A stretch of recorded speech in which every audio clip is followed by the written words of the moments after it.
you're not going to do shit for the customer or sell something unless you fully believe in it. Now, Correct. Was the EPL launch maybe a little too early? I don't know. By reading the comments, you're getting to the level of Tom Segura, Garth Brooks. Can I just say one thing about EPL and the pictures that I personally posted? Here it is. Oops.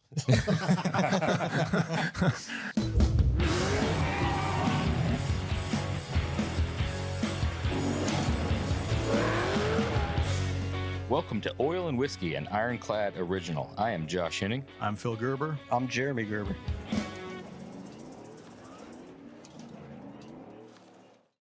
Welcome to Oil and Whiskey, an Ironclad original. Today's guests are Matthew Tenbarge, and co-founder and co-owner of Cloud Defensive, and CEO Sean McCauley. Did I get that right? Sean McCauley? You got it. I know you by Sean. I didn't know McCauley part. You got it. We got a lot of shit in here between it, so I apologize. They'll edit that out. Cloud Defensive is a manufacturer of tactical lighting and accessory products for firearms based in Evansville, Indiana, just down the road. 6 hours. About 6 hours. Ish. It's down the road. Technically speaking. Yeah. We've had guys closer, but guys farther. I'm glad y'all could make it out. We were talking earlier before we went live that in person is always better. You know, I'm honestly surprised, you being the avid firearm guy that you are. I'm surprised you didn't show up in full fucking army fatigues today. This is Josh's I was expecting space, tactical right? Josh. Yeah, I thought full fucking tactical Josh, but I thought about just doing straight boxers, belt, vest, and maybe like Florida Georgia Line shirt. Full headgear. I'm getting a Florida Georgia Line tattoo. I fucking hope you are. Yeah. You should just get the line. For inside joke, there's a at the beginning of this podcast a couple seasons ago, we all found ourselves with something to be made fun of. Phil's was Miatas. Jeremy's was... we haven't found it yet, have we? Skinny jeans comes up a lot. We'll find it today.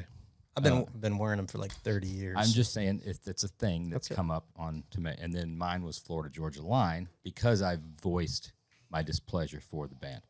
And it's come up in passing. Well, a couple of episodes ago, for some reason, I don't know, somebody got me riled up or whatever. I went a little You're fired hard up. on it. Fired up. Yeah, a little fired up. So they made a little teaser of that, and that's gotten probably a little more action than I would like it to have. At your age, the testosterone's not exactly pumping or where it should be, but that day, it was fucking going, dude. Yeah, you were like, sometimes you sometimes you write a check.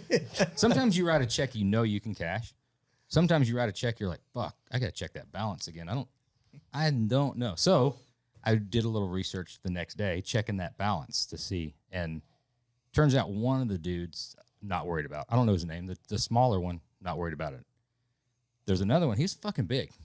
Is bigger than he looks on those shitty album covers. I haven't seen you. I haven't seen you walk something back so hard in a long time. He's like 6'2", 190, and then you go to his Instagram, like he's driving around in a badass square body 4-wheel drive truck and stuff. All the Sounds things. like a little bromance. Yeah, going you on know with what he's his doing. friend. You realize Yeah. what he's doing here right now. I want him to know that I would Bring rather that be his around. friend. Yeah. And he's also concerned he might sneak up on him at night, hence this podcast. Yeah. So what kind of lights can we get set? Josh wants segue. to keep the lights on so we can look into his eyes. That's a little more romantic. So Cloud Defensive, we've been big fans. I know I've been a big fan for quite some time, ever since the Owl came out. So was really excited that we were able to do this specifically in person. But more importantly, just the brand, you guys in person, or seeing you guys on, I feel like we know each other, seeing you guys on your Instagram, on YouTube, you do things a little different than most everybody else in this space. And that's something that's intriguing to us because we also like to think of ourselves as doing things a little different in this space. Also making good products. Sometimes, you're building a bridge to nowhere, you're solving a problem that doesn't exist. But when you see guys build stuff and solving actual problems, looking at things through a fresh set of lenses, it's pretty cool. So It's like seeing them in a new light. Stop. Would you pour Just like that. And just like that. Nailed it. That's going to be all night. Which I'm going one to are keep you- those coming all night. Which one are you going with first?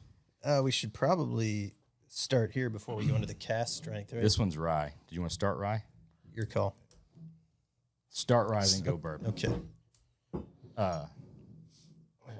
We're everywhere.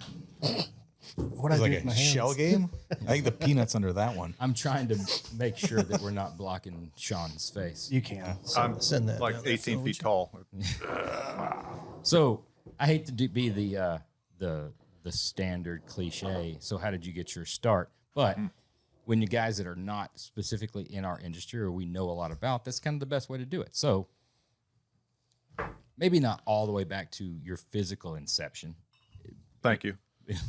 but maybe My birthday was Friday, so if anyone wants to send me a gift. Happy birthday. This past week. mad defensive. Yes, At mad mad. defensive. Yes, for reasons. Furry. Mad _ defensive. Yes. All right. We'll make sure that people send. They could just send you a digital gift, right? They could. A DM, Yeah. like a little picture. No. Of It's happening whatever. Does Only if it's Instagram, dance- does only if it's Instagram dancing. censor those? Or are you good to? I don't know if I could write "Happy Birthday" out, but I could write "Happy B-Day" and send it to you. All right. That'd work. Would that be next to the Florida Georgia line? Yeah, it'd be right. The line. The line. The line. So, how did you guys make this decision to get No. where you're at now? We got pissed off. Okay. Yeah, pretty much. Okay. We had, well, I mean, this goes all the way. I don't know how far back you want to go, but the big jump wasn't incorporating. It wasn't even making that light control system, the LCS, the first thing that we ever made. I mean, that was 3 pieces of machined aluminum that solved the problem, right? So that was fairly easy, even though, if we're being really honest, we didn't know shit about machining at that time. So this was a crash course. But the biggest jump we made, and I think the jump that you're really asking, is when did we decide to make a light? Well, and even Like, that, how did you that know? was How a did you big- guys know each other before then? Oh, well, so we go back in the firearms training Okay. world. That's where I met him, I think, in 2007 or 8. I think we go back. Yeah, it was 20, 21, yeah. Yeah. There's a local firearms company, and I just moved to Evansville from Des Moines for a different job. And my background is nutrition and exercise physiology, actually. Wow. So I'd moved there to pursue that, but I've always been a gun guy, right? And so I found this company that was doing firearms training, and I jumped in with both feet just because I love it. You know, need a hobby and a pastime in a new place. I didn't know anybody, and met Matt like real fast, and that's where it started. So we just started training together, taking classes together, doing all of that, and then within, I don't know the exact timeline, but a couple of years, we ended up buying that company together with a couple other guys from the original owner, and then we ran it. So at that point, we're training people, basic handgun safety, nothing crazy. And if we look back on it now, it's one of those moments like, man, did we actually do that? Indoor and outdoor, or indoor Yeah. only? Yeah, lot, yeah. And so that's where it started. But what happened there was you're on the range all the time. We're running the gear, and if you're looking at the timeline, you're kind of in that 2011-ish, 2012 range. So like rewind to where the firearms industry was at that time. You know, specifically, we were doing some low light classes. We were running Surefire Scout lights. 200 and 300 Lumen variants, which left something to be desired at the time. Now the whole a industry is way candle. past that, damn near. Shooting nothing but 40 caliber. Yeah, and if you put And Glocks. that's what I 40 or started. die. That was my first. I had a Glock 35, first Glock I ever bought. And See, the talent's there. it was the thing. I didn't say it was a good call. I just said that's what I bought. So, yeah. And what happens is you start using these tools all the time, and we just started, like I said, getting pissed off, and you start to realize, like, hey, we need more performance. There's features that are missing. There's things that should be happening here. And then, in pretty short order, we kind of saw that nobody else was doing it, and that's where the entrepreneurial side kind of takes over with Matt and I. It's like, if we see a problem, we'll fix it. And we're so passionate for the guns and the firearms and the lights that it just kind of how it started.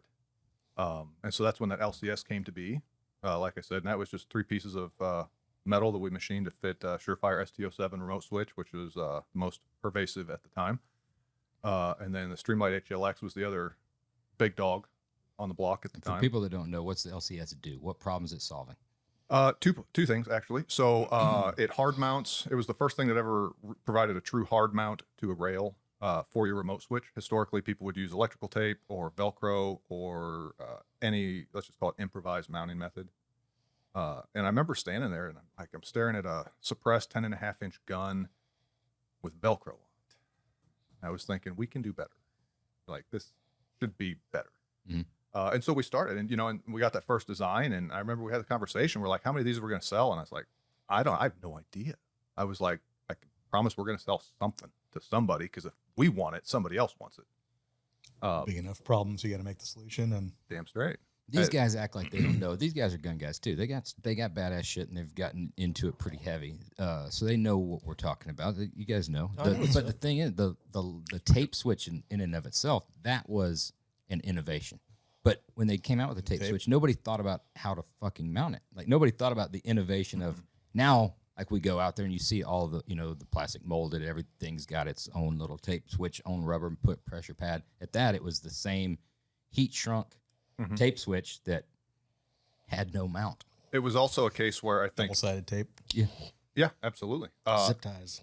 Zip ties were huge, and then guess what? You're cutting your hands up, or they're melting off the gun because the guns are getting too hot. Flush cuts are you where can it's do that That's a too. game changer. It is. But I think a lot of it too was with those old remote switches. They were viewed more or less as perishable items. They weren't. The lights weren't viewed so much as perishable, but the remote switches were. They had a service life, and then they were dead, and then you replace it. Consumable, precisely. The problem with that mentality, in my opinion, was the moment it dies might be the moment you die. Like, you can't have a consumable crap out on you in that critical moment. And I was like, this is a timeout. T.O. Hand up. Going again. Yeah, like this was a bad idea. You respawn, right? That's a I good thought it was one. like I'm pretty sure that's what it happens. was like air. No neck shots, dude. Fuck. Hold on. Start over. this is real. That's a good way to market it, man. I like that slogan. And so that was kind of where it was. And I was like, this should not necessarily be a consumable. We should do everything we can to harden it and protect it for that reason. And so there were two elements to that first product, which was, like I said, hard mounting it for the first time so it can't fall off the gun or get pushed or whatever. It protects it from impact. And then the other huge thing was the cable management. Yeah. Being able to get that cable protected and out of the way. It just makes it better for the end user, but it basically extends the service life of what we're talking about here, specifically the not just the remote switch itself, but the cable and then the joint, at the tail cap. Was all that Picatinny then, or was that Keymod? Both. Mostly Picatinny time. And so yeah, when you do that, now all of a sudden it's cleaned up, and you're not snagging it, getting in and out of vehicles, and it was just better. And it was about that time we stood in my driveway, talking about it as we do, obsessing as we do, and like we started to see that, okay, we just solved one problem, but there's other problems here with the weapon light that we were seeing. Like, we weren't happy with the performance and other things about them, and we just swore up and down, literally in my driveway, we were never going to make a light. We're like, we can't compete with Surefire, we can't compete with Streamlight, like, that's next level shit. And so we just pushed pause. We just kept making LCSs for a minute, and then again, guess what happens? We get pissed off again. Going again, Are you getting more so that pissed off about performance or just honestly Candela, throw, brightness, all of it? Things that you're wanting it to do that it just won't? Yeah, I mean, we're putting these on rifles, and you're essentially putting on a light that will limit your capability of that weapon system. Whether it's a, AR-15 to whatever else you're going to put it on. Your rifle is capable of 200 yards, but you can only see out to 30. So what are the capabilities of that actual rifle?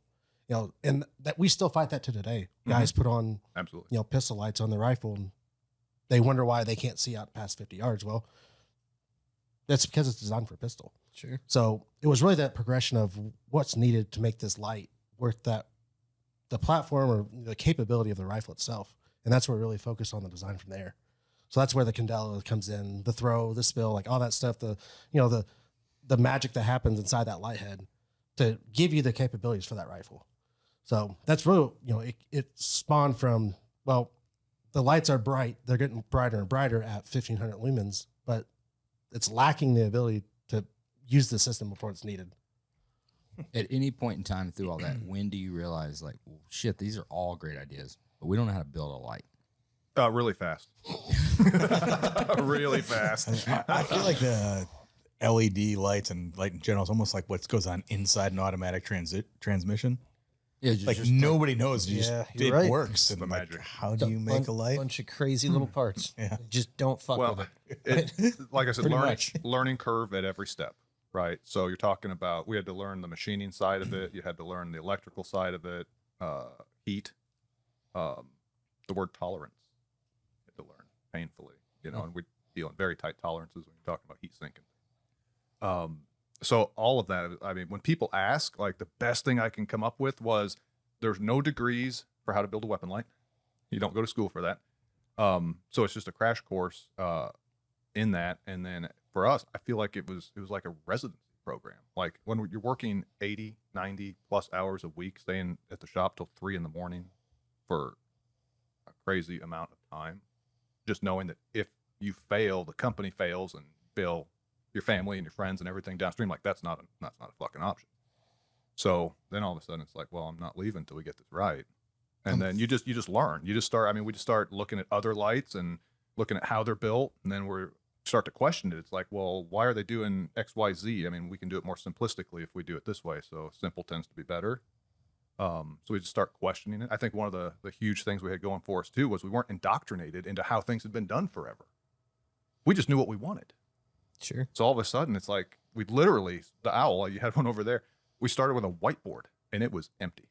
And I never forget, I'll go up and I had a bunch of people sitting around it. And I just started writing bullet points down the list. I was like, I want one piece because I wanted to get rid of the cable. I didn't want that to be a failure point in this light. And right. eliminating your first product that you ever came out with. Exactly. Yeah. When you put it like that. Good point. No. Yeah, no, it's true. Absolutely. And we just broke it out. And that part was easy. When you make a wish list, Yeah. For the most part, it was easy. And then after that, it was, okay, well, now we have to figure out how to do this and how long is it going to take and how much money is it going to cost. Cloud was very young. We're still young, but like we were definitely young then. And, is it viable? And you start to kind of examine that. And like I said, our appetite for risk is high. I don't know how to say it. And we just said, fuck it, we're going to do this. And it's almost like the inexperience is almost beneficial there. Huge. It's like, because you don't You know, will talk yourself out of it. right. You don't know what you can do and you don't know what you can't do You don't either. know Yeah. enough to know better. Yeah. Yeah. Yeah. Well, and here's the thing. Again, you want to talk about cliches. Like the one thing I knew is we were not going to quit. Yep. We were going to get this right no matter what. There's just, when failure is not an option like that, again, there's cliches left and right now. Sure. It's just, that was true though. It applied. Like, that wasn't me. That was me. This guy. Nah. Damn. Oh man, if it was me, I'd Man, never heard the end of that. that's he won't. Yeah. Oh, all right, that's good. There's only two. This was pretty good, by the way. It's not bad. There's only it's two not bad. people Yeah, on not this bad. planet that have an actual audible ringtone. One of them's my mother, and that goes along with a strobe light, and it's on like a bedazzled case. And the other's her son, Phil. It's normally on silent. Yeah. I got nothing. I fucked that one up. Yeah. Whoops. Man, feels old. That's all. Feels getting That old. was a good try. I feel like she was like tassels or something, like a little diamond tassel, something that spikes up the cell phone to go along with the ringtone. Yeah, look into that. Maybe if we got like a pouch that holder. went on that Yeah. you could put on vibrate, but you would feel it. Oh, the clip on. What if there was Maybe a light? both of you can go fuck What if there was yourselves. a light? Like, think about, all right, we're solving problems now. If there was a light, like an LED, super bright LED, right? Instead of it making a awful sound like that, it just illuminates. It does, still it be flashes. annoying. Yeah. So We're back. We're back. the owl was the first light. Yeah. After you said you're not going to build a light, you can just build a light. And hit list was one piece. Yep.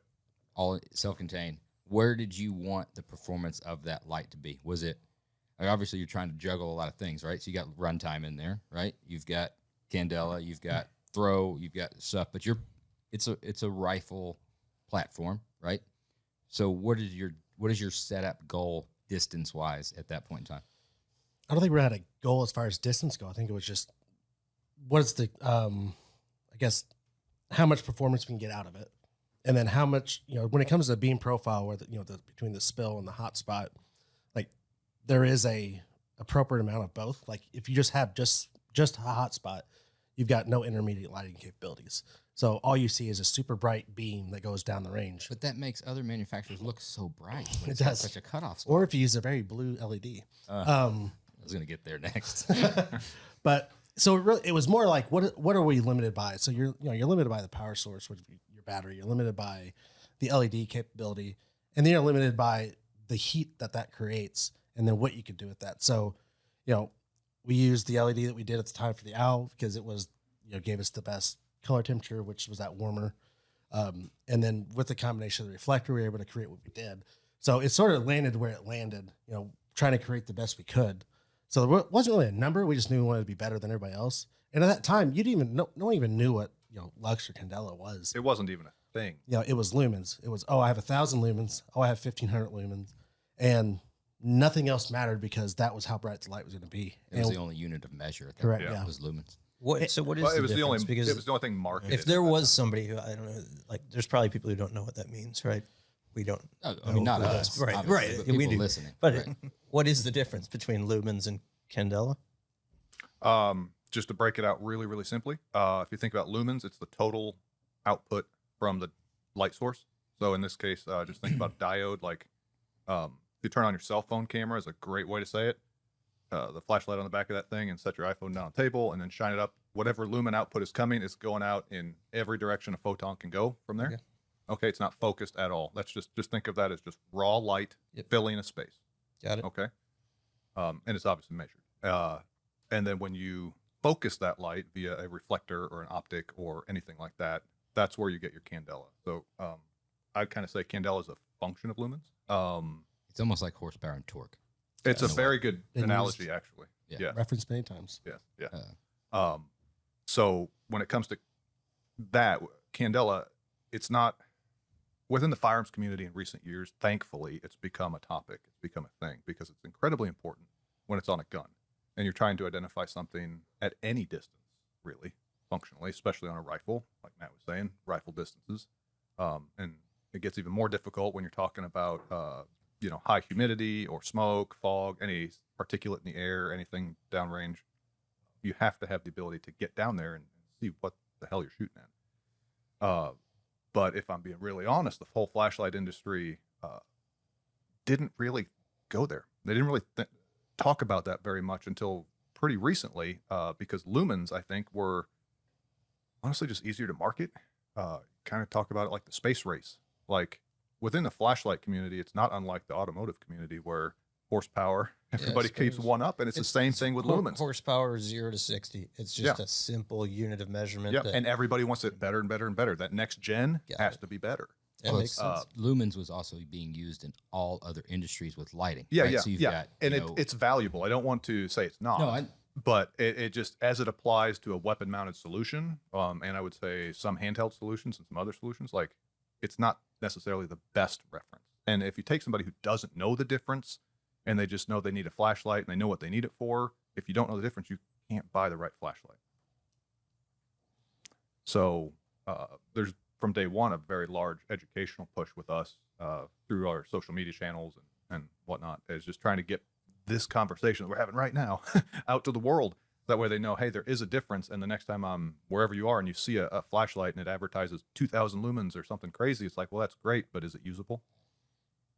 Otherwise, it's just a number and you're just spending money. So for a guy putting it on a pistol and he finds the max lumen flashlight, is that like something that the guy should be looking for? Because you're short, you're close range, right?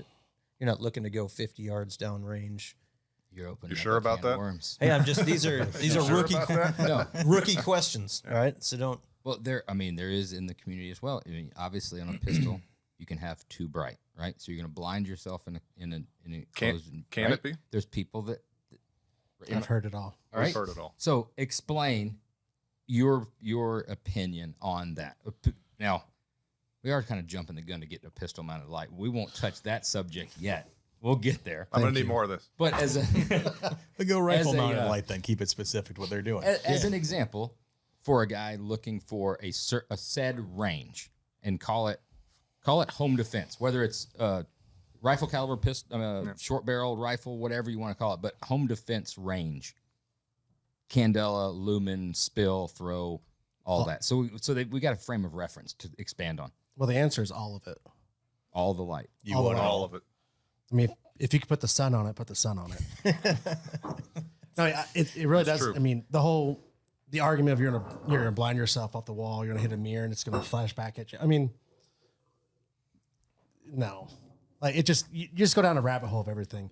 I want the most light I can get, you know, for PID reasons inside my house, whatever it is. Like I'm just gonna put as much as I can on that person. You know, there is no measurement of like this is enough for it. You want all of it. And Sean can probably give different examples on stuff, but that's sort of just you want all that you can get. Yeah. Now you can get away with a shorter throw and all of the light on a dedicated personal defense weapon, but you want it all and long, right? All of it. Because you want to grab one weapon, one light to do all the things. If you have a light that is not as much as it should be, you can absolutely potentially get by with that in a home defense setting. Great example. You can win the day, but I would say you may have won the day in spite of that fact, not because of it.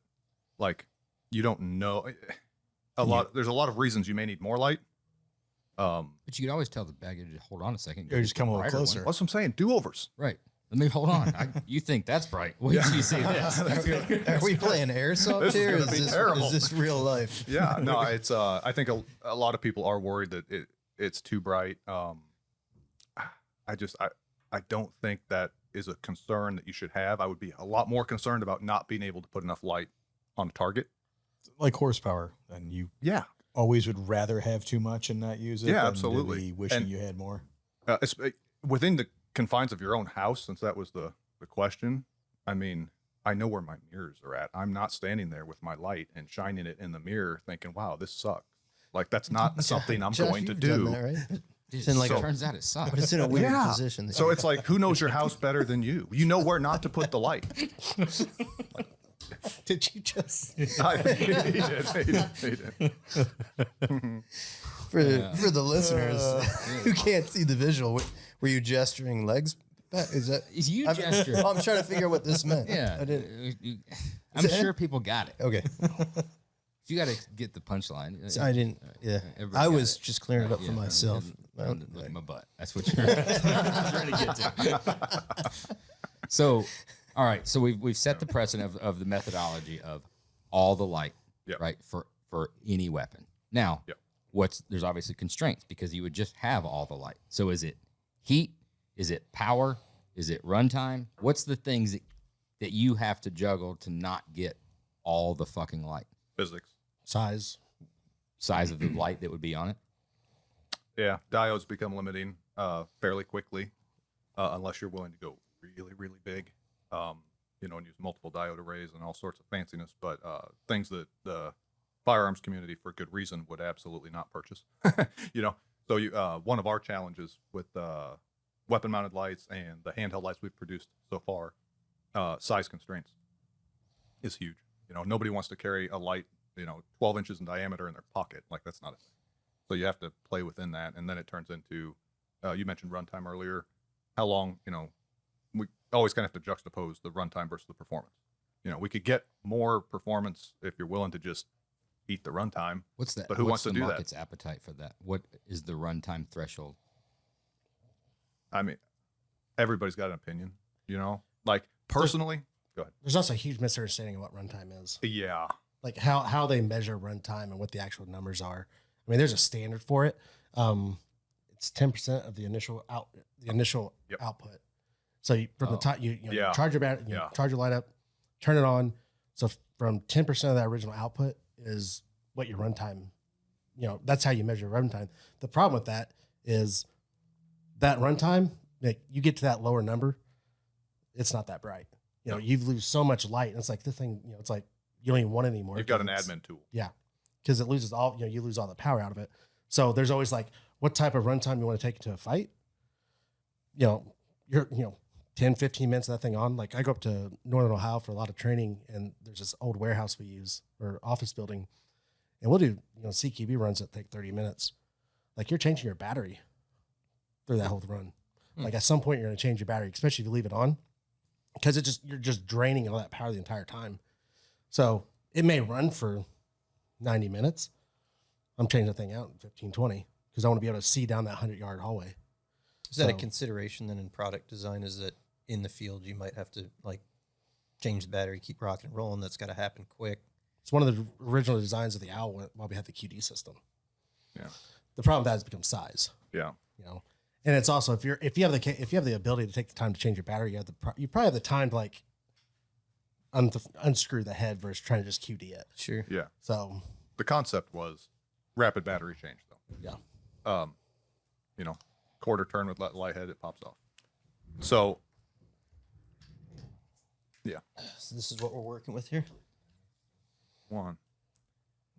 That's a good looking unit right there, fellas. it's Big Bertha, man. Damn. She's a big girl. She's dead. She girthy. And she died. So I wanted to get into So that. battery change. We're talking about, you know, the Owl. You're talking about, and then obviously recently I've just seen the Owl's dead. The Owl's gone. We're not doing the Owl anymore. Why? A couple reasons. For starters, I'm gonna be honest, we just know how to build a better light now. That was the first thing we ever built, and it is awesome for what it is. But we were just joking about it being large. It was too big, in my opinion, too heavy, too complex internally. If I'm being really honest, it was difficult. I'll choose my words to build at scale. It was tough to scale up production and meet those numbers, which we did at the end. But then we quickly transitioned into the Rain series, and when we did that, we started to see, honestly, again, sales numbers, and you just start to see, well, everybody wants the Rain, and there are some Owl loyalists out there. I love one. I've got one, but it was just kind of time to move past that, move to that next generation of weapon line, which we did. Is it technology based, experience based? More experience, but the tech is better. Yeah, it's both. So, Was it 80 parts inside this thing? 1 million. I'll round up. Let's take it apart. Like, There's a lot. yeah, there's so again, I don't know how far into the weeds you get, but yeah, if you look at pop the light head off there, look at the face of that body, you'll see some contacts, and then you'll see some depends on that gold I see. Yeah. Oh, got one of the OGs, gold plated. We had to manufacture all of that custom. You don't buy any of that off the shelf. And so yeah, we just had to teach ourselves all of that. And I mean, if you want to talk about the hell that was bringing that thing to life, we made the first prototypes, the first what we thought were pre-production units, and they had 3 CR123 batteries in them, which made it very long. And that was the one we took to SHOT Show, and ended up pre-selling that and sold a whole bunch of those, and then got close to the production of it and decided that we had to make a change because we weren't happy with the size. So then it was basically a total redraw at that point. So 6 months after we started taking orders, we're like, we weren't happy with it. And we knew, and this is what Matt and I talked about 1,000,000 times. I was like, he's laughing. Josh bleeding He's over about to there. cut himself. Yeah, Trying to take the light off of his knife. Don't die. But we knew unequivocally, like, if we fuck this up, the company's going to die. It was the first light we'd ever made. So, like, it's got to work in come the to market field. with something. Come to market. I'll tell you what, I'm about to fuck this up as I'm taking everything apart. Oh, well, okay. By the way, he just exposed a feature, field serviceable lens. We had broken so many pieces of glass on Not our supposed to previous do slide. that, or- No, yeah, you're absolutely supposed to. You didn't even fuck it up, so you're fine.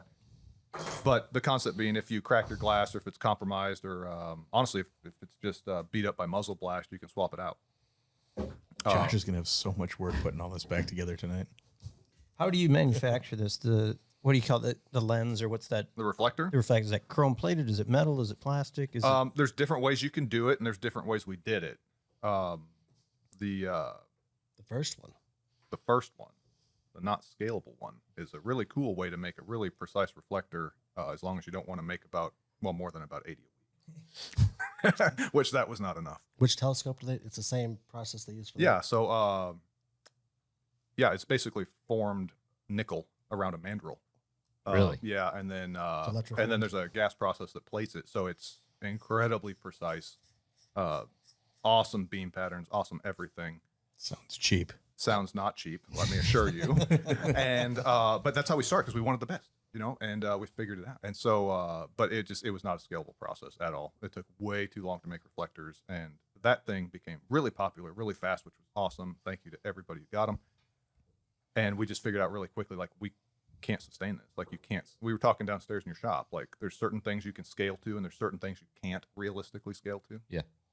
And there's also things, as I've learned in recent times, you have to know what you're not good at, and you have to know what you're good at.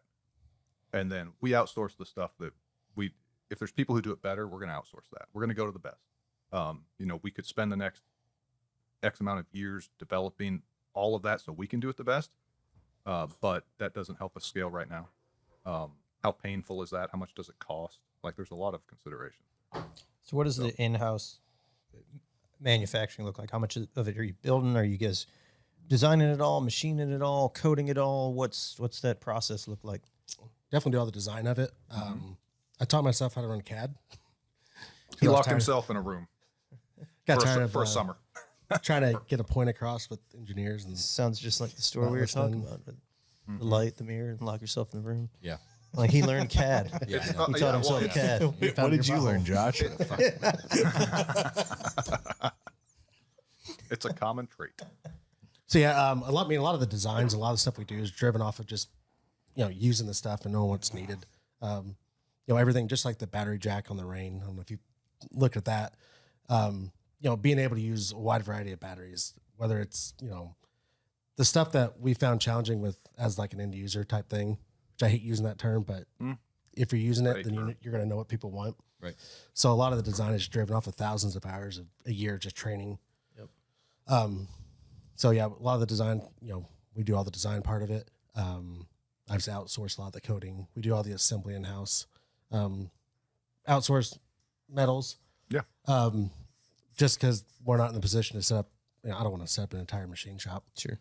I mean, That's it's a headache. easy enough to outsource that. so that's really. But all the assembly is done in house. Okay. So we get it in. We do all the assembly in house. All the QC gets boxed up, gets shipped out. So We started doing injection molding in house at the beginning. So like all those switch covers, if that's an early model owl, I probably personally made your switch cover. really, Get that autograph. I'm gonna get that fucking autograph right here on the back. So One at a time too. That was the worst part. One at a We had this time. machine like this. dude, Took a here we block go. of Lumen, just made had it machined in there on a weird hand press. It was a like, manual press. It yeah. wasn't even pneumatic. Yeah, you're taking every couple of them, you just put a scoop of material in there, Putting pellets and then in the hang down on it. Like hopper. we had to hang all of our body weight on top of this thing because the mold wasn't breathing right. it wasn't made for Yeah, anything we it were was trying bad. to It do. was bad. So like learning everything about injection molding. Yeah. you Sure. know. And the reason I was the guy was because I was the tallest guy. I could reach the You bars. had to put the weight on it. So I then figured you'd be hanging. I on got, it, so- I got good Full back body weight. workouts. Yeah. That was before you blew your back out twice. That was right about the time I blew the first well, one. But there's obviously some innovative shit in this thing. I mean, it's Oh, yeah. fucking cool because you could pop yeah. both those off, but you Yeah. could swap. yeah, so you can You know spin what it I'm saying? around You on put your the gun. head on that side. So you if can you're do whatever. lefty, Yeah, That it's was one of the fucking call great outs. from a product standpoint. yeah. It's got However, you can't make mounts, you can't make switches, can't make any of the other kind of shit, right? And things got better, so Yeah, you can make better absolutely. lights. yeah. Well, and the other thing is we listen to people. They loved. There's certain things about that they love. You can. That's to hell and back. Like we have dropped it off of an 8-story parking garage onto the concrete, and it's fine. Like awesome. But I would say it's overbuilt for the intended purpose, if we're being honest. But when the world comes to you and says, "Hey, we want smaller, lighter, brighter," like that's a pretty consistent theme, right? At least in the flashlight world. Well, okay, so we'll listen. So we made them smaller, lighter, and brighter. That's exactly what we did, and so that's what the Rain is. And the Owl was just that first generation light from Cloud, and it's gonna live in infamy. I'm gonna put mine in a shadow box. You when should. He signs it. I've still got the raft where we burned it on the Rambo video. Oh, Did you see that? Yeah, I watched that the other day. Yeah. So I kept the raft because I was like, yeah, we gotta keep that. Viking funeral. We did a Viking funeral send for it. Rambo. It was pretty cool. But, So along the ways, before we get into the new lights and all that stuff, along that way, all right, you're teaching yourself all this shit. You're teaching yourself how to persevere. You're figuring it out. You come out with a great fucking product. But what you have done along the way is build a great fan base and done some awesome marketing. So where did that shit come from?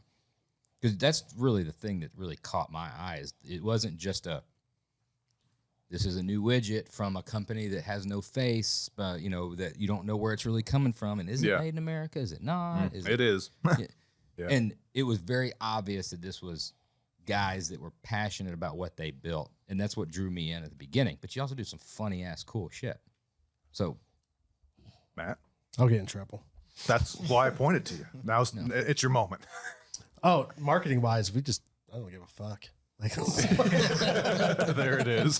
just put it out there. Just having fun with it. Yeah, you I do. We don't fun- take ourselves seriously. It's just have fun with it. Well, in the beginning, we really didn't know what to do Well, there's that too. because, like, especially like during the prototyping stages and like during testing, like we had no skill really.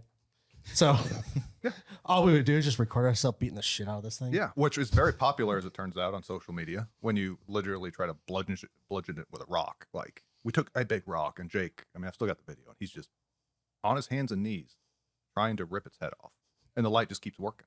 It was awesome. Instagram loves that stuff. So yeah. So there's that side of it, and I think the other thing too is if you're comparing us to any of the competitors, you kind of look at how everybody else is doing their marketing, and we were just very different. Oh, yeah. That's all it was. Partially because we were just that young, and you could kind of use the word, I don't know, mature is the right word. 100%. 100%. Okay. That immature. But we were just like, fuck it, let's go play parking lot football with it. It just seems like a thing. Yeah. And so that was some of it. And then I think the other piece of that puzzle was, again, that word end user, but it's like we're the guys using the stuff. So, you're seeing it on our personal guns, and you're seeing it being used in classes, and you're seeing kind of behind the curtain a little bit at Cloud, which has always been kind of a fun thing for me. I was like, people need to know who we are. They need to know how committed we are to making the shit good, because it matters, because your life probably depends on it. We've talked about that. I don't know how many times on this podcast that the personal connection means so much. Critical. And sometimes you think about it physically as you're laying that money out, and sometimes it's subconsciously, right? But it's so fucking important when you feel, whether it's real or not, that you've got a personal connection with that said company. It could be, we've done it ourselves, is why we talk about it all the time. We've had guests on here, right? From whiskeys to guns to stuff like that. And you have a friendship, and then after that, it's like, oh, I'm only buying that shit. Like it's those guys were fucking cool. Aaron from Smoke Wagon. There's when you're out and about, and you see a bottle, like, fuck, I'll grab a bottle. Because it's a connection. It's a connection, and that's so different than, like you said, some of the other competitors when it's such a huge corporation, right? And it's really great photography of products, right? Super clean. But it's almost like they don't have humans working there, right? You don't know what, and there's not a really face. I mean, you might go to SHOT Show and meet, a sales manager or something like that or whatever, but it's not the same.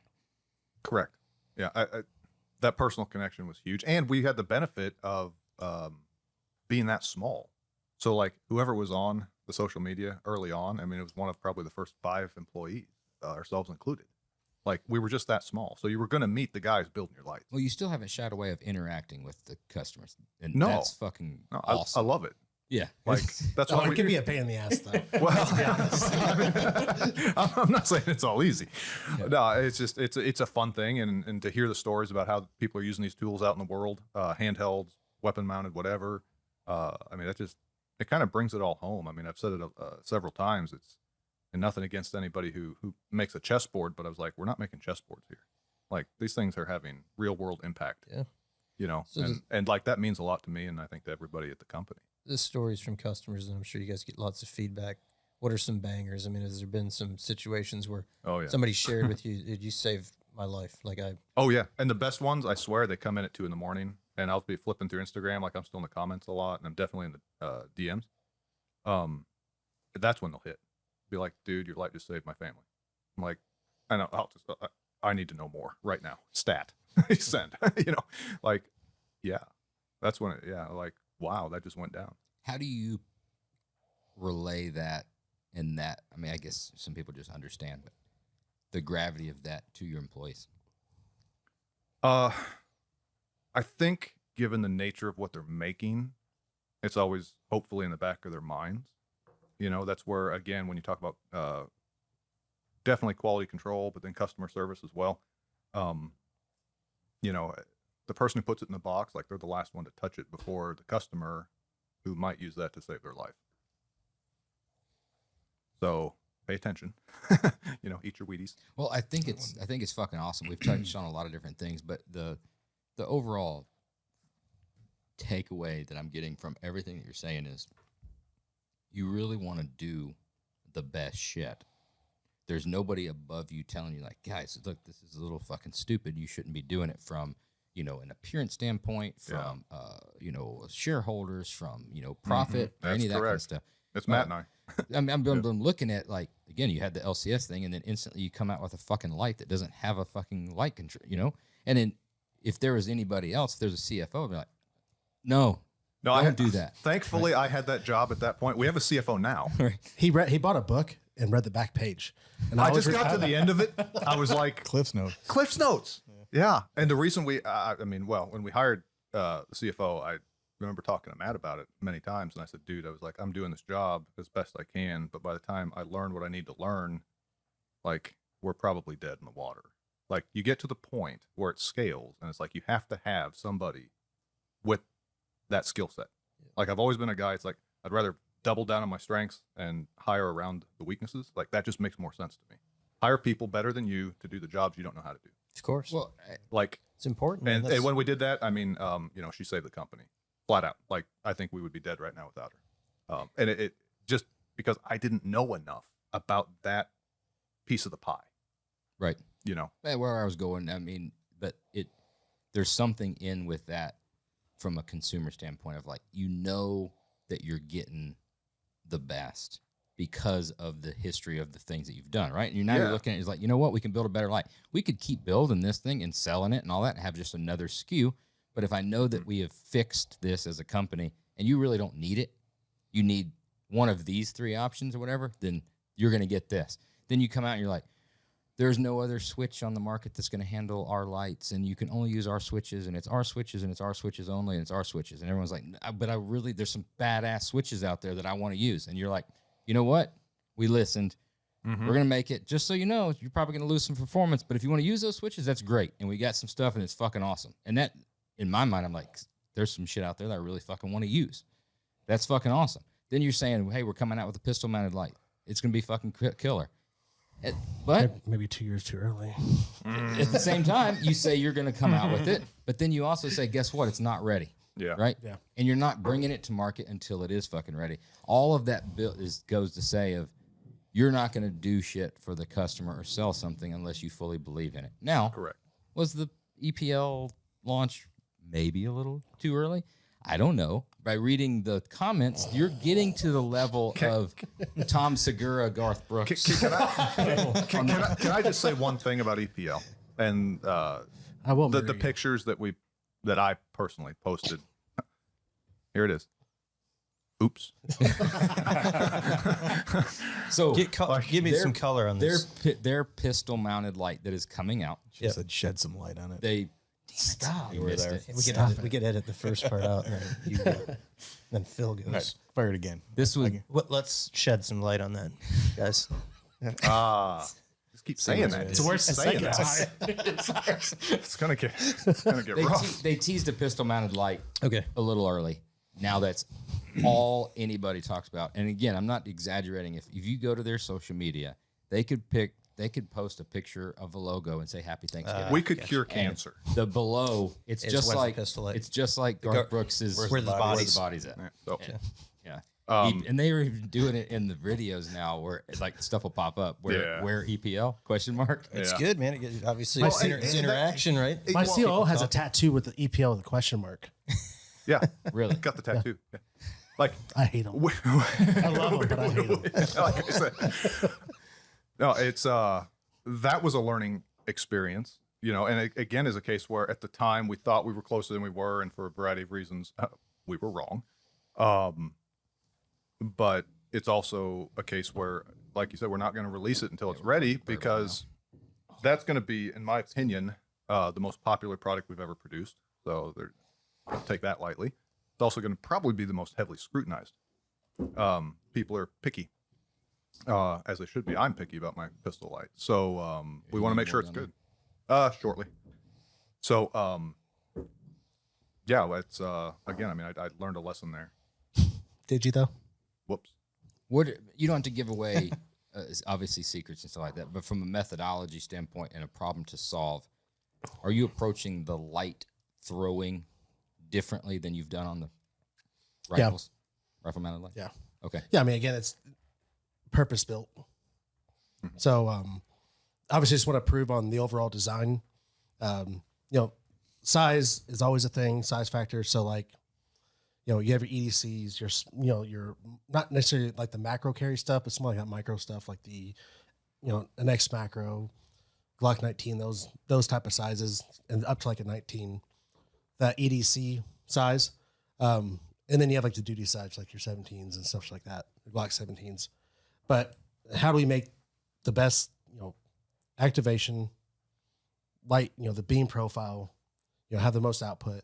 There's different battery sources we can use to, basically just springboard the entire pistol light area. I'm excited about it. I also hate it because I'm sick of the thing.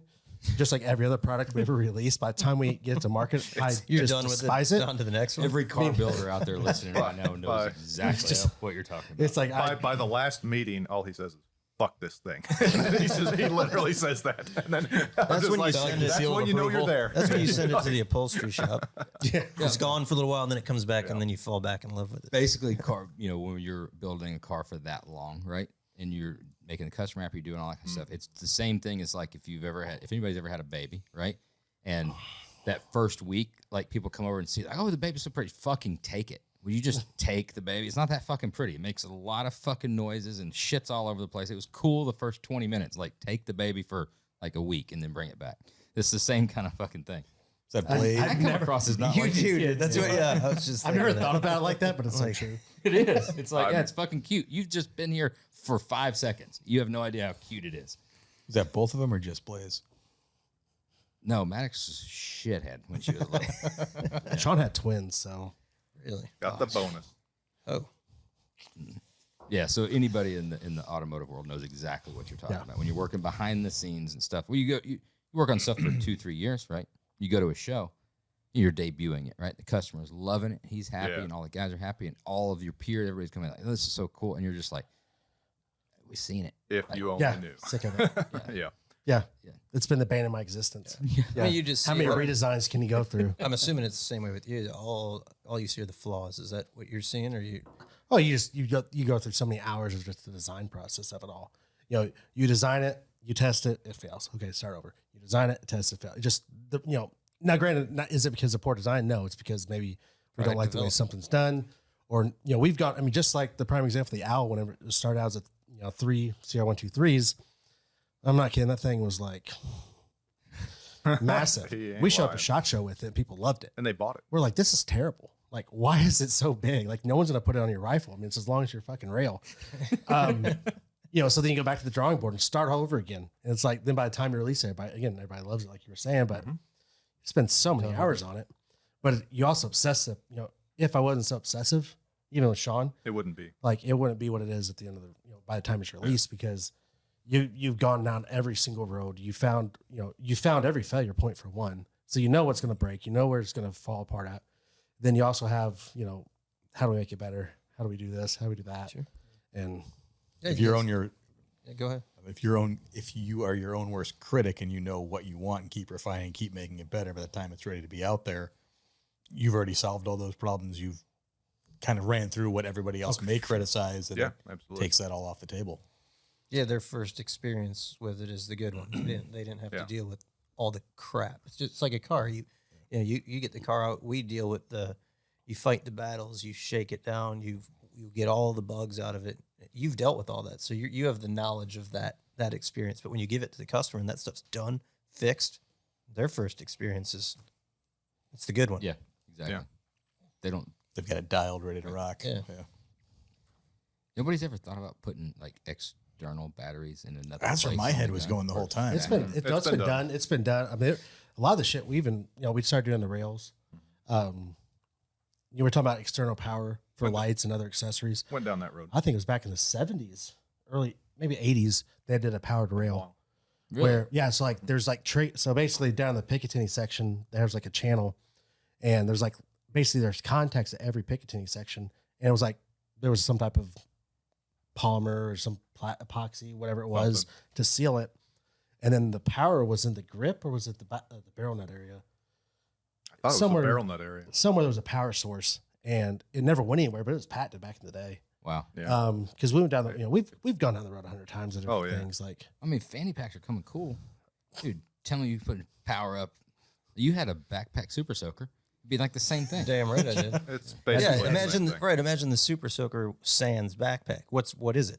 Right? It's average at best. You couple the backpack with it and you've got something. You could have 65,000 lumens in a 3-week runtime. 3-week run.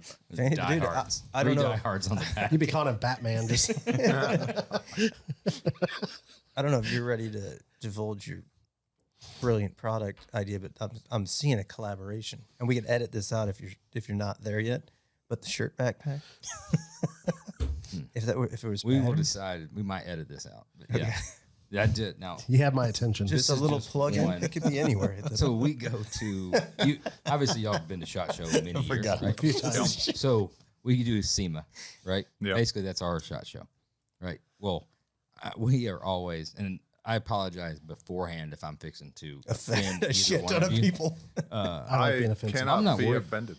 So I have a big pet peeve of guys wearing backpacks Men, at a trade show. grown men, adults. So many things. Like if they didn't just walk across the desert to get to the convention, there's no need in the amount of things that they have in that backpack, right? Because you can get food and water at the They're carrying They they're have it carrying there. 200 gallons of water in their Nalgene's all over the thing, right? It's exhausting And they're walking around. they're jam packed. So Well, you remember the kid? It stems back. Do you remember the kid in like junior high school, grade school that had the massive backpack? he was getting zippered. Yeah, and it was both. Yeah, he was either getting zippered. This goes to the bullying. Let's talk about this bullying. And you were dumping it, or you were grabbing the back of that thing and pulling him down. But it's Yeah. Well, So No, what's better is the ones that kept the cart.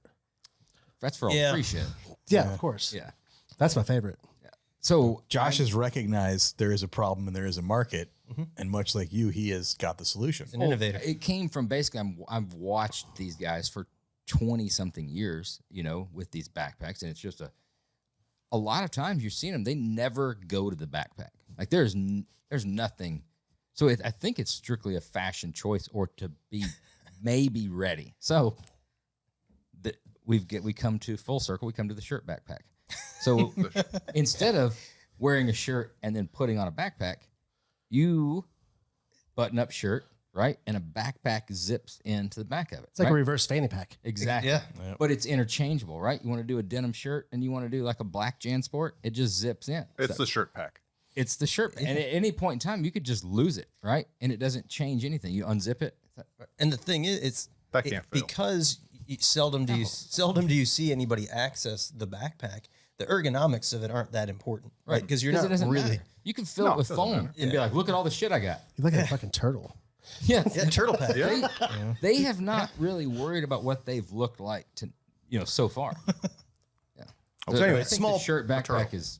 Well, now you do it. We you got know. time this evening. We can start We prototyping. could, put pen yeah, to we could paper. sketch some stuff You up. make a little tactical. You make this thing kind of black. Put some Molly on Molly, it. I was gonna say. Molly up. Dude, You think about molly it. up the sides. Make it multicam. Dude, You're sold. You could light up a fucking football field Dude, with the. Put with some the patches. Tell me a rigid patches. molly panel down the side of it, whatever, with like a quick detach Nalgene. Like, oh my goodness. Why don't you just run a tube to hike a camel pack? yeah, run a you could hydration run a tube. Yeah. Hydration's important to the shows. A lot of walking, a lot of steps. yeah. Yeah. You can count on your phone. Nobody wants to buy a bottle of water. Like, they're It's not. $8. Well, I mean, there's that. Might be something to that. There's that. Beer is way cheaper. So, to back into it. where was I? I was going down a train of thought before I got to that point. A remote power source, Oh yeah, we were talking about Right. remote power source. other than a shirt backpack. Power source. Other than a shirt back. Yeah. No, I was going somewhere. Shit. So how to power stuff on the rifle? Yeah. So obviously, battery technology just keeps getting better along with LED chip technology, right? Yeah, I think LEDs are the limiting factor. Yeah. You can get batteries that will just smoke an LED. Really? Yeah. Oh yeah. Yeah. In fact, we had I'll put it out there. We had an issue with one of the 2.0 2.0. when the rain 2.0 version came out, and MCH. we were overdriving the LED because you're trying to get the most output that you can, and you do everything you can for thermals and outputs and all the fanciness inside of it. But we were definitely overdriving this LED, and we threw away a lot of lights because they were turning blue. And what was happening was basically it just couldn't handle The battery. It starts to cook off. Yep. Yeah, and that's no matter how great your heat sink, it was just too much, too fast. Electricity, like I said, physics. Do most of your customers demand rechargeability on the batteries? Yeah, these days. Yeah. Guys that are training so much. I would say thankfully. I mean, you get more runtime. I mean, you just get higher amperage out of it. You get they're just better power source. Yeah. There's also the flip side is some places, some departments won't allow them at all. They're still, .gov, same thing. It has to be What happened to rechargeable batteries and why did they go away and then come? Do you remember? They got back in the better. day? Yeah. They used to I don't suck. think they didn't It came work. out. It was like, is the it's thing. Energizer and the little pods, and you would fill Yeah. one up, and it was rechargeable, and then they would like leak, and then it would be like nasty. Well, Remember there's that. You could check them too. Remember that? the little Yeah, strips. push 'em on. Yeah, Yeah, you'd yeah. like smoke your thumbs. You'd like, yeah, it hurt. Yeah, I remember but that. then It it hurt. just disappeared, and Yeah. then now, Yeah. like in the last probably 8-9 years, something like that, it's just been handful. Yeah, the batteries just have gotten way better. In terms of the energy potential that they can hold is where it's at. So like I've said it before, but it's the best approximation I can give will be that at a 18650 like we use in our Rain or at full size MCH at 50% charge has more energy potential than two brand new CR123 batteries. So that's pretty telling. It's not like an incremental step forward. It's a leap forward in terms of energy potential, which equates to performance when you're pairing it with an LED and then, to Matt's point, pushing that LED aggressively, which is what the market demands. If people were happy with 400 lumens on their weapon light, you could put an 18650 behind it and have really good runtime, like really good, but then the guy on the range next to you who's got 100,000 Candela at 1100 lumens is going to kick your ass. So that's where it's that space race again. Gotcha. And thankfully the rechargeable batteries kind of facilitate it. They allow us to get that level of performance. If we were constrained to just primary cells like a CR123, couldn't get there. Can't do it. I think also whenever when certain industries find power sources, like for instance, like the 18650 that we use, like the rechargeable ones, those are used on everything. Yeah. Go open up if you have one of those little power wheels, rip open that battery and it's stuffed full of them. They just run them and they just basically stuff them and run them not parallel, but however they run them. in series. Yeah. Sorry for being dumb. No, you're not at all. We've been drinking. So Speaking of, they've been running those forever. I mean, even the vapes. That's when 18650s were really got popular. That was in a vape? Is that Yeah. what you're using? In So- yours? yeah, that's what they have. So that was also why there's like They're high discharge. they also like to blow up in your pocket when you just throw them in your pocket with other random things, and when those things blow up, they blow up. Yeah.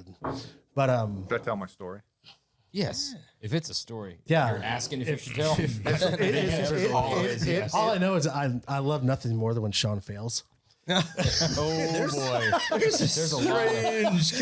synergy. I love him. You have no I idea. love him. You have no idea. So I've never told the story publicly. It's generally because you fail so little. Fact. Yep. That's what I I'm. know. I don't know if that's true, but I'm sticking with He's it. not. He's not buying a car. He doesn't have to like it. There's going to be a lot more hostility now. I was trying to go with like that's my problem because I can't. Of the three of us, I would say you probably have failed the most, and then you're a close second, and then I'm a Which one's distant this? third. Would you agree with that? I would not agree with that. No, you But actually we'll might be move. first. We'll move on. No, so tell him your story. I think it's the. Yeah. That one. Okay. I was just curious. What do you think of this one? I've only taken one. I have not been let down on either bottle. It's not bad. I think I like the other one better. This one's not You bad. like rye though. I don't like rye. I like ryes, but it's not my favorite. This one's a little sweet. But Shouldn't have gone correct. with the rye first. Too much flavor. Now the bourbon's a little bland little afterwards. Yeah. It's not bad. It's a long ways from bad. That cask move. once we get to that cast strength, It'll light you back change up. That's when I'm telling the story. I want to hear the story. You built it up. Now I got to hear Tell- the I story. gotta All hear the right. story. So this goes back to I think it was early rain 1.0 days. So the owl had been out for a minute. The first rain we had ever made was out, and it was before we were in our current location. Actually, any of those locations, I still had a home office I was working out of. And like I said, late nights, right? And so my kids have been born, so I've got three kids, and so they were all upstairs like infants, sleeping. My wife is sleeping. It's 1 a.m, and I'm sitting there at my desk, answering emails, doing CS, doing everything I used to do. Boom. And I was like, my hands were on my keyboard typing, and I thought I just had an ND, and I thought, how the hell did I have an ND? I don't have a gun, you know? It'd be a negligent discharge. Yeah. I got it. Yeah. I got that. I'm just keeping sure everybody was. Yep. There might be listeners. But it was clearly a round that went off, and it was close. My left ear was ringing. So I was like, it's just kind of that moment. Okay, I'm not hit. I'm okay. So I open my top left desk drawer, and smoke just billows out. And I look in there, and I figured it out pretty quick. But I had irresponsibly stowed some batteries, and it became a junk drawer. So I had live rounds in there, ammo, and I had all sorts of things that you probably shouldn't just have together. Sure. In it's a hindsight, catch-all drawer. well, Everybody it was. Like, I'm just saying, had I packet stored drawer? the batteries appropriately, There's a hot Taco Bell sauce. that would not have happened. Arby's sauce. And I actually got kind of lucky that the round went off, and that sounds funny. But I've seen those 18650 batteries go thermal. It's way worse than a round going off outside of a chamber like How that. to make the round go off? Just arced? I between the don't know battery, or- exactly because when I moved, whatever had transpired, well, the explosion had moved stuff, so I never actually saw it. But basically what had happened was it started to short a battery, so it created some kind of electrical connection between a 147 grain Federal HST and my 30Q batteries and whatever else was in there. And so I saw the round, obviously, so I picked that out. That was hot. And then I found the battery, and that thing was scorching hot, like drop response, like, ow, I can't pick it up. So I was lucky I'm lucky the round blew and not the battery, is what it amounts to. Because when those batteries go, like, that's not a pleasant experience. Trust me. It's fun. It is fun to do on purpose, not so much in your drawer. Can you imagine being Samsung back in the day? Those are Getting that phone call. our batteries are Samsung. The phones though. Remember the phones? Oh yeah, that's a bad day. Hey, What was we've going got on with that? And here's the thing: is catch on fire. that catch on fire, blow up in a pocket. that was We couldn't 100%. go on planes. Yeah, correct. And they still can't.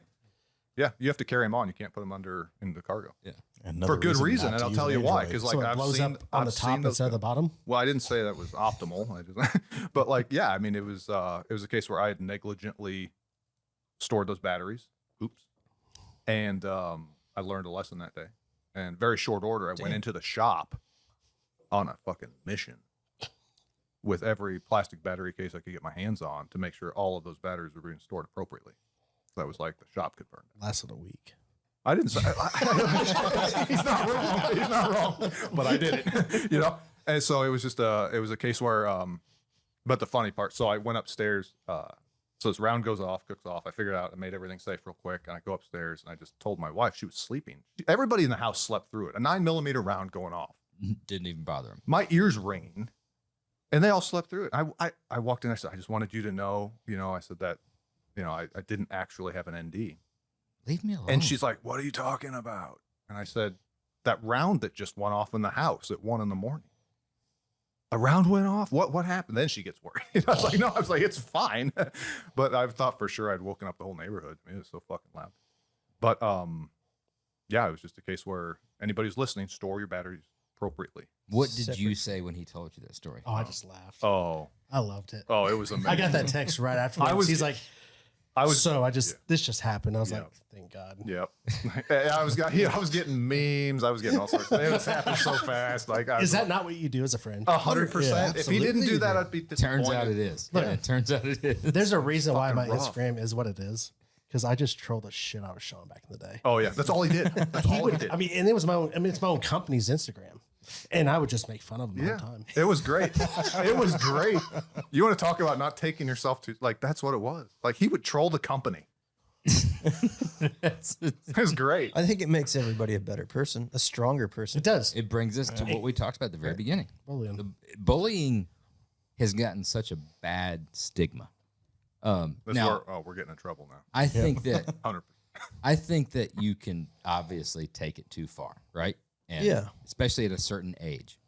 But at the same time, it toughened some fucking people up. Fact. For sure. Yeah. Because if you're afraid of getting bullied, you'll do less stupid shit. It's not like you're doing good shit. You'll and do they're less shit, and you're getting period. bullied for it, right? Right. It's the thing that you're doing is questionable. I mean, there was conscious decisions during high school that had to be made to make sure there wasn't something that might be a little bit out of line that was going to get somebody. And it's the same shit daily here. Yeah. I'm 40, almost 45 fucking years old. Yeah. And there's like, I guess this shirt's okay. Like nobody's going to say anything. Yeah, that one is. but when you're walking around with your sheepskin jacket matched to your little turd tapping boots, that's not okay. Like maybe this isn't the place to do that. Like you're at work, it's just a jacket. Is there a picture of this? I need to see it. for outside. The jacket's for outside. I was outside. Inside, you wear it inside I have all to- day, No, all day. no. Yes. I had to wear it inside to come inside. now from you're outside. just lying. No, I didn't wear it inside all day. Yeah. Nothing pisses him off more than wearing a jacket all day. It's a problem. It's a problem for me. I thought we touched on this last season and you stopped wearing a jacket inside. He did for a little while, and then he changed the jacket. You were wearing that Under Armour jacket that I didn't like. Where's the jacket get cut off as far as it's acceptable? Like, is it a pullover that zips up, or is it like If it's insulated, This is not bullying. Okay. any sort of We insulation. have moved on to yeah, clothing. any sort of insulation. That's an outdoor jacket, But right? Or a you vest, have to- like a vest, for you can't example. t- Like it I wore defeats the purpose to take the jacket off outside and then walk inside. Well, there's a grace period.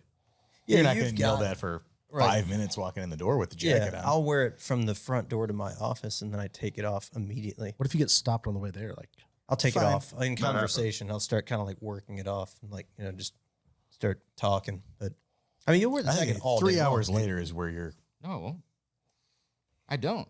Okay. Maybe when you see me, I just so have. It's just a coincidence. I think you're right. It's a I coincidence. don't wear a jacket in my office. I see that do when not wear a jacket in I my may office. see you 15 to 20 times a day, and those just happen to be the 15 to 20 times that day you're wearing the jacket. Was It's- I in my I office? get it. Was No, I in my office? Phil's office, my office, the shop, the chassis shop. I was in transit.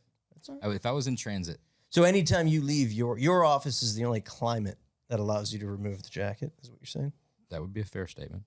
Upon leave- exiting the office, the jacket goes I could on. need my jacket to go anywhere. Okay. So if I leave my office, the jacket's coming with me. And the boots have to match the jacket.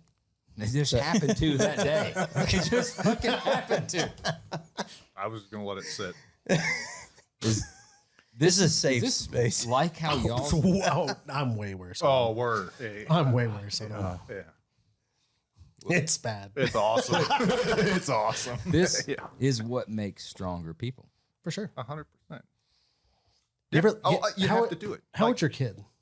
I've got one in college, my daughter, and my son just turned 17 last week. So I got a 14-year-old, I got a 12-year-old. and he likes to play other games on the PCs. Yeah. And I recently got my headset, and he plays VR as well. The shit that comes out of his mouth, it's just like his old man. He's just talking it shit. is hilarious. 100%. Yeah. And they're like connected. Oh yeah. Through- Oh yeah. Like it is just, he's ruthless. I just laugh. Like, good job. Well, you know he's gonna be able to handle the world. But it's the same thing though. It's like, correct. kid, he's also been bullied at school. Like, I mean, he had a kid that was bullied on the bus. At one point, like, told the bus drivers, the kid walked by, like, poured water on him one day. Yeah. And he texted me. He was all upset about it. He's like, "Dad, this kid's picking on me, whatever." He's like, "What do I do?" I said, "Well, do what you feel is appropriate. Handle it as you would." Yeah. And you know, he bait the other kid into doing something stupid and then beat the fucking shit out of him. he ended up off school grounds. Off school grounds. You know, he lived in the the kid lived in the neighborhood. I was like, well, I'll go talk to the parents. She's like, no, like I'll handle it. Good and I never asked what he did, nothing. But he's like, oh, he doesn't pick on me. I'm like, done. Okay, Nothing. There's like there was nothing crazy on the news or anything. nothing that I know of. He's still in school, Okay. but Walks with a limp. Still but no, there. I was like, dude, I said you have every right to do whatever you got to do. Like if this kid's picking on you, getting physical, like Yeah. mess him the fuck up. Like I don't care. And that just goes for everybody. I mean, it's People have to be strong. You have Yeah. to be a strong human. Sean's back is not strong. That's people a are fact. only. I hate him. Hey, I hate him so much. I'm making it stronger. I am exercising. what did I'm you training. do to break your Picked up back? a baby. There it is. A baby? You picked up your own child? Well, that's also accurate. It's a big baby. No, actually, Newborn. it's not. No. So I've herniated the same disc 3 times. Oops. That's almost as many Backstory. times you've had COVID. Haven't had that. But I haven't. One and You a haven't half. had it? One and a I half haven't had times. it. It's. I feel like, dude, it's honestly, it's getting. if I had it, I was never. it's getting stale. It's the only thing you've got. Like So I've never been tested for it. I don't believe I've had it. we got one of those. You seen those full auto BB guns? You get them at like Bass No. Pro. I've seen them. I don't never had one. Dude, Sweet. I'm glad I didn't have one of those growing up. oh, I'd have been fun. in trouble. unbelievable, unbelievably fun. Not a ton of power, so you must have been close range, and to put it. You could do down. adult what you're- BB gun wars with them. What you're saying is he hit it a lot. Yeah, We use UTMs for that. We do. Ultimate training munition. It's like a force on Oh, force. the blue bullet? Yeah, blue Okay. Yeah. blue bolt stuff. It's fun. It's Use your own showing- guns. It's, Use full auto it's, if you want. it's pretty nasty. It's What's fun. the like 700? paintball level? It's like what's a rifle's about 700 Like yards or 650. 700 feet per second type thing. It. It moves. let you Yeah, know. it moves. I posted a video of us of me shooting through my ceiling tile Oh, with a that's full Well, auto. technically, No, full auto on purpose. Totally on it purpose. was part of the video. It was part of the video, but like we put a GoPro up there just because we knew it was going to blast through that thing. Oh, it was for the that got a the ton of owl views. death- Yeah. Yeah. Yeah, so but Well, people I love did- that. But it's cool. All you hear is you just hear the gun going. so full auto. you did it or he did it? Well, so what, Well, see what happened both. was both. I did it and the GoPros fell over. Yeah, the GoPro. Yeah, exactly. They just weren't positioned quite right. Got you. But they didn't know that till the next day. So then they called me and they said, "Hey, this didn't work out." I said, "Fuck!" I said, "We got to get that because I wanted that in the video." I said, "Come back, we'll just do it again." You were out. You're traveling 6. I don't know. You just weren't there. And luckily, I had enough UTM ammo. I had like 1 extra mag sitting in my desk, so I just pulled it out and said, "I'm gonna shoot the shit out of my ceiling on purpose. Can't wait." So yeah, Are y'all just did it. producing or editing and doing all that video shit yourself in house? Got 2 guys doing it. They're good. Yeah. Yeah, y'all are doing really good shit.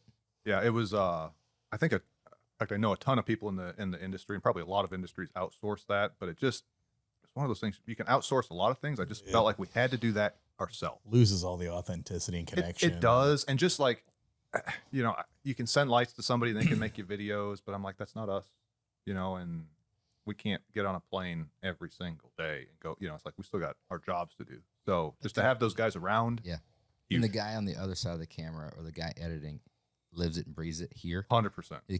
It's a different vibe. It's a different little twist. What it turns into is you. It Yeah. turns into the company. Yeah. Right. Like that's the key. It's very disconnected if it's not done internally. Yeah. Like, and I've been pretty hard to social media management's been the same thing. There's tons of companies that do that, and I'm not talking shit about anybody, but I was Go just ahead. always insisting. I'm gonna do more. Please say names. No, it's just, Like which are Josh? Which are Like, what are some of the worst companies out there to do social media? I am not answering. They're trying to get me fucked up. Sean McCauley No. Media. He trolled it. No, I mean, there's just We get there are some companies out, and here's the thing is, I would say that how, in my opinion, this is just me, how a social media channel or multiple channels is managed, I think has to be very much in line with who the company is. We're a company who we've always wanted to maintain a very close personal, interpersonal connection with the customer. If that's the case, nobody else can run it. We have to do it. But I will say, if your business model is one where it's like all you're really interested in is and there's a lot of companies who are very successful, Moving who boxes. They just want to. I was going to say pallets. yeah, we're making this, we're putting it on pallets, and it's going out the door, and we don't really give a shit about, I guess you could say branding, but like building that connection with the customer base.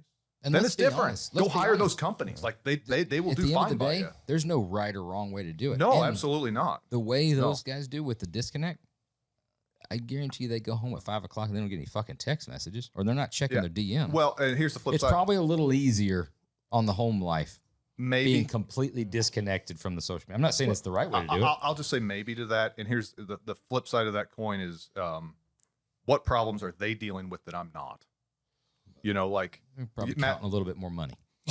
okay, you're kind of talking me out of it. You know, like, Well, I think I also, don't know. Like, I think the difference also is when it's us checking it. Yeah. It's our baby. It's our baby. Like, you know, I know. There's a talk level shit. of- Like, let's go. And at the same time, I also learned not to give a fuck. Like, well, you have to. You have to be able to separate a little. I can't tell you how many times, like, you know, I gave you prime examples whenever we missed the owl launch, which was totally out of our control. We didn't learn that until the 11th hour, like Thanksgiving week.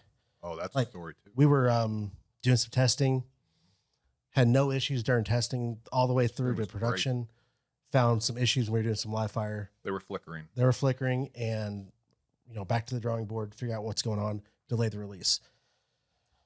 So we announced on social media that, hey, like, we're going to push back a little bit longer. And I spent the entire day on my couch just responding to comments and DMs. We got you know, we're the biggest pieces of shit for this and that, whatever. Yeah. And I was like, I get it, but like, we're also not going to ship the product until it's ready.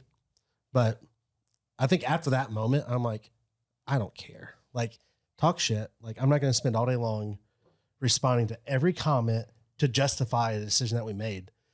And it even goes to now where it's like people just start talking shit. It's like, cool. Like, whether you deleted it or sent it, I want to know, in the history of Cloud Defensive, have you ever sent, you want to go, motherfucker? Meet me here at this address. No, not that exact. I may have used some other words.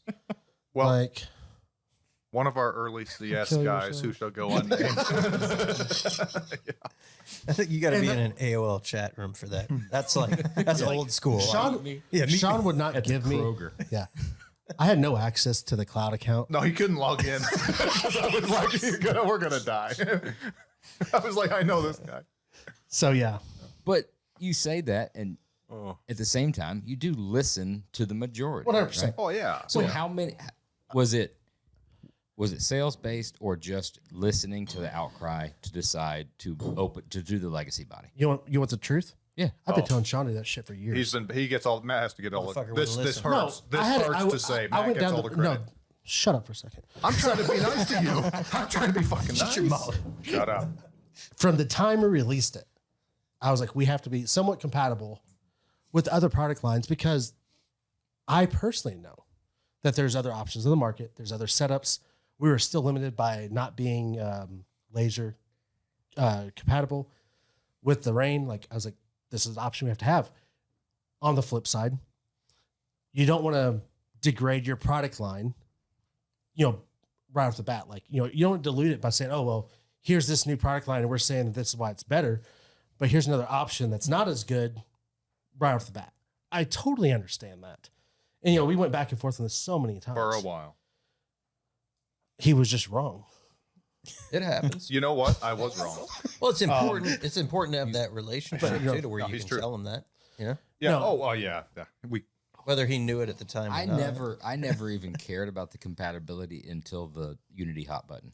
When the hot button came out, I was like, that's just So for my grip, for the way I grip. Because you have little hands. Yeah, more of a Maybe feminine small hand, hands. like a small woman's feminine hand. woman. But I grip Smaller thumb. rail. I thumb towards target. I Yeah. just can't change it. I've tried changing it. I'm just thumb towards target. you. It just makes more sense to not have to come all the way around and be at an angle. Plus, it looks fucking cool.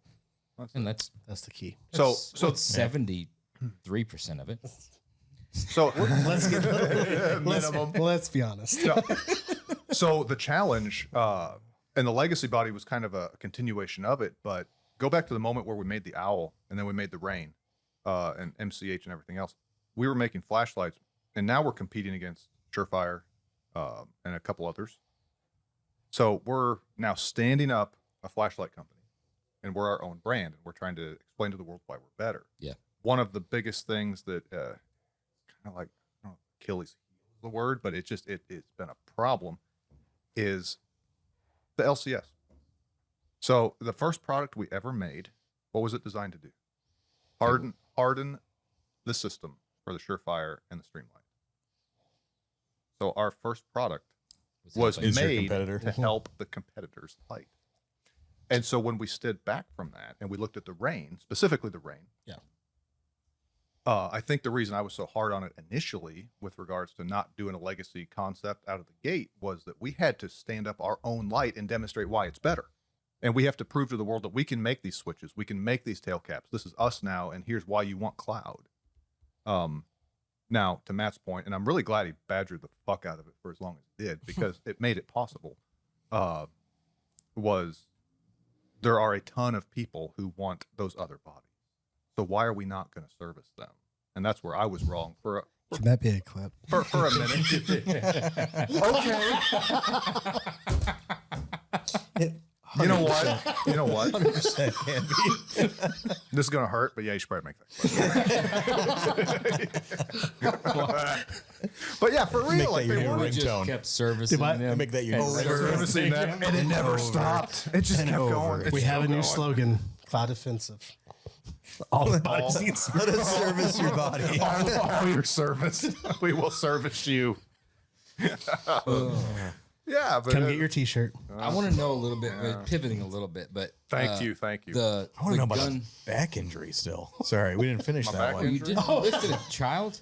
Well, Matt, Thank you. I just saw that glimmer in your eye. I wanted to get back there. I have a history of weight training and bodybuilding side of things. The exercise stuff I told you about, call it genetic predisposition as well. And yeah, I herniated a disc, and so I had surgery on that, and then on the right side, and it fixed it, quote unquote. And then about a year and a half later, the left side blew out, so I had surgery on that. It fixed it, quote unquote. And then 14, 15 weeks ago, I had my third surgery because I blew the left side out again. So it just keeps failing. Sucks. So like I have to be smart about how I'm doing it. He knows something that He knows lots of shit. You can He's chime laughing. in and spice this story up a little bit, maybe. It just sounds very medical, and it's not. I was trying to make it that way. Well, But let's no, see. He fucked his back up the first time, picked up a baby. Yeah, that's accurate. The second time, Maybe it was just a big baby. it was not. No. Second time was Reaching into the minivan to get a jacket so I could go to the range because I was on my way to the See, range. if you had And- just left and your now- fucking jacket and on this all day, most like, If I had the shirt, if oh yeah, then I wouldn't need the backpack backpack. jacket. I wouldn't need. so I'm just my saying. so now well, let's go rewind 15 weeks ago. I get a text message. Matt, I rolled over in bed, and here I am, and him in the hospital. I was in the ER. Yeah, I woke No, up. you're in the back of the van. You're in the back of the Well, van. the first one I sent you. So Yeah. I woke up on my right side. I was just sleeping.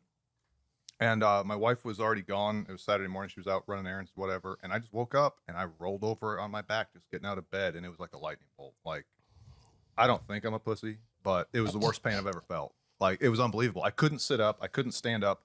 My left foot was gone, paralyzed. I was just done. And so I laid there and I thought this is not good. No, it was good. And so Jessica comes home and I said, I got a problem here, you know, because it had been diagnosed as herniated for a year, I guess, before that, but I was just doing conservative stuff, trying to get healthy and trying to heal it. Good luck. And so, yeah, I was just down. And as soon as I saw paralysis in that foot, I was like, this is surgical. Like, they need to do this now. Otherwise that foot's not coming back. But once that nerve is done, starve it of blood and nutrient for long enough, like you're done. So, but I couldn't walk. And so I called actually urgent care, and then they sent me to the ER, and I said, I can't even get to you. And they said, well, we'll send an ambulance. And I said, over my dead body. Like, my kids are not going to watch an ambulance cart their dad out from upstairs. Like, that's just not happening. So, like, somehow I got down the stairs. It hurt. And I laid in the back of the minivan because I couldn't sit up. I drugged my leg, you know, and then my wife drove me to the ER. You weren't going to call him for this, right? I waited until after the fact because once this motherfucker knows, like, ain't nothing good happening. Yeah, and then I'm always it started a whole interested. series of events. And then just to kind of fast forward, it took about 4 days to get into an OR, and I had surgery. And after surgery, I woke up and I could walk again. So the good news is that, but the downside is that disc is Just got got 3 surgeries. It was, and that disc is 3 surgeries deep. So like, there's no fourth. Like they're gonna try to fuse it next time. We can fix it. It makes me That's a DCS product right there. It's a disc containment system. contain. Disc containment, It makes me quite. I've always. disc control. I haven't done it for years, but I used to wake up and play paralyzed in the mornings with my wife and be like, I can't and act like I couldn't move my legs. Oh, if I did that right now, this I is would kinda be weird I would be in so much trouble. If I It did was that. it always led to the same thing of like, Is that what you tell her she at would night when murder she's like, me. "Let's go," and you're like, "I'm just playing paralyzed." no, I'll wake up. see if I still work. I need help. I need help. I used to wake up on like Saturday and Sunday and be like, oh my God, I can't move my legs. You're gonna have to bathe me, and it would always it would move into like I'm gonna need a bath, and I always try to talk her into. Yeah. It makes me feel bad now. I'm not This gonna is do that anymore. gross. No, You're gonna have to keep doing it. Keep doing it. If it's working, I Keep don't it know if alive. I feel dirty. You're gonna have to wash me. I feel dirty listening to this. Yeah, that does. There's something about that. Feels You don't want a funky. bath? Oh, 100%. But Okay. at the same All time, right. it feels dirty listening to it. I know, but Really does. every man here wants to be bathed. No, You wouldn't want to be bathed? no, Define bathe. Like sponge bath? Yeah. Nah. no. Pass. Really? No. Hmm. There's Really? other things you can do. Yeah, maybe we'll This get is, there. this is getting weird. Start- Yeah. It's getting a little weird. A lot of editing. No. Sean, That makes it. Don't great. even. I'll bring out some garbage. Wait. Yeah, there's gonna be garbage. Oh, he's got a story? All the stories. Matt, be careful. Too many years together. Too many. I years. love him, I and I love hate him. him, I like I hate said. him. I hate him. I love him. Sounds like a very similar relationship. It seems a lot. I feel like that's the He broke into my house. into the shitter. You asked me to. It was. No, I've always heard people say like, don't go to don't go to business with like a friend, or like don't go to business with someone like close to you because it's gonna put stress on the friendship. Yeah. Unfortunately, I wouldn't go into a business with anyone else but this motherfucker. Like, he drives me fucking crazy. We run the fucking gauntlet together on stuff. I have to do everything better than he does. He tries. I usually win. Occasionally. Just same like the rail, like the core rail. We patented the step down in the picketing section, and that really came from the design from the owl because it was fucking Big Bertha, Right there. and we wanted to be able to drop basically the switching lower into the rail to make it more ergonomic. Okay. Basically, make sure Gotcha. Yeah, all functionally flush. lowers it Flush mount type situation. Yeah. So here's the thing, it's great. Like It's amazing. it, especially with baby hands. Women hands. No, it really does. Like, I mean, I love it, especially. I mean, I run lasers and everything else. Like, it just brings brings the center line down so much more. So, this is my early days running Fusion 360. I'm fresh out of YouTube University, learning how to do this stuff. Like, I didn't know how to manipulate models, but I could just do like the sculpting and like extrusions and extrusion cuts off of the models. So I sat down and like learned how to do it. You ever fuck with Microsoft Paint? It's supposed to look like that. You sitting? No, I use Adobe now. But anyway, so like, he comes up and he challenges. He's like, "Hey, we need to do this rail." I'm like, "Dude, like, no one else does that. There's a reason why. Like, we're not going to do that. I don't know what I'm doing. No, we're not going to do this." There's reasons. And he's like, "Well, I bet you can't do it." I was like, "Fuck you." Tell me I can again, and like see what happens. He's like, "Oh, I'll just see if someone else can do it." I was like, "I'm done with this conversation. I'll figure it out." Sounds very familiar. If I can figure it Sounds out. extremely familiar. No, again, like it was great because like again, it forced like the knowledge, the education. Give me a fun fact. I'm taking welding classes right now because I've always wanted to learn how to weld. Really? And I feel like it's a skill like you can do anything with. And Yeah, you can weld once you know how to do it.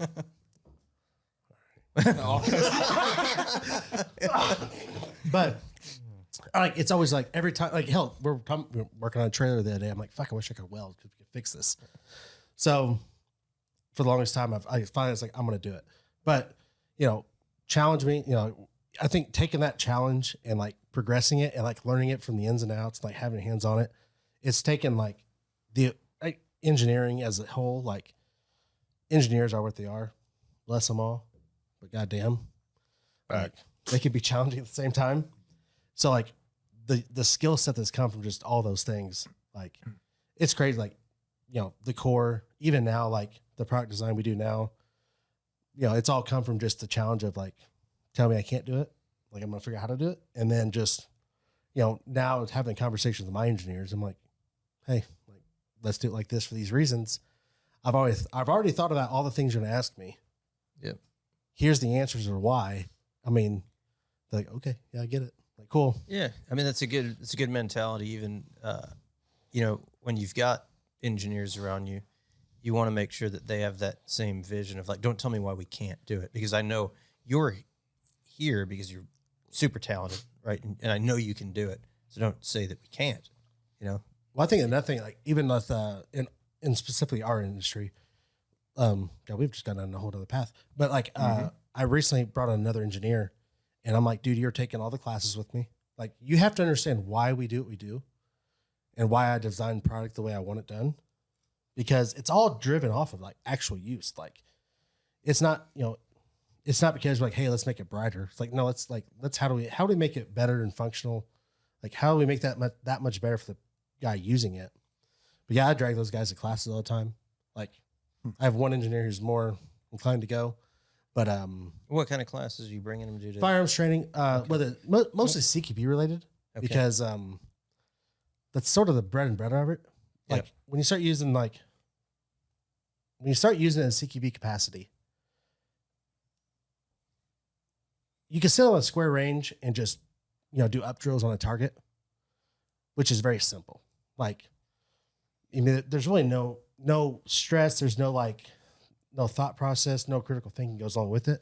When you start doing stuff in a CQB environment where, like, you know, shooting is the easiest part of what you're going to do when it comes to CQB, and really learning how functionality of your switchology works, like what works, what doesn't work, why do I run something the certain way I do, like all those things is driven around actually using it for how it's designed to be used aside from a range. So yeah, getting those guys in those classes, because most guys never do that stuff. You know, engineers are usually out of the classroom and they do what they do. I'm sorry to all the engineers out there, but that's just from my experience with them. Like, if you're designing a product, you have to know how to use the product as well as design the product. Sure. So we've got a pretty cool engineering staff here, because every one of them is a hands-on guy. Like, they're all fabricators. If they weren't, they've taught themselves, and they're really good at it.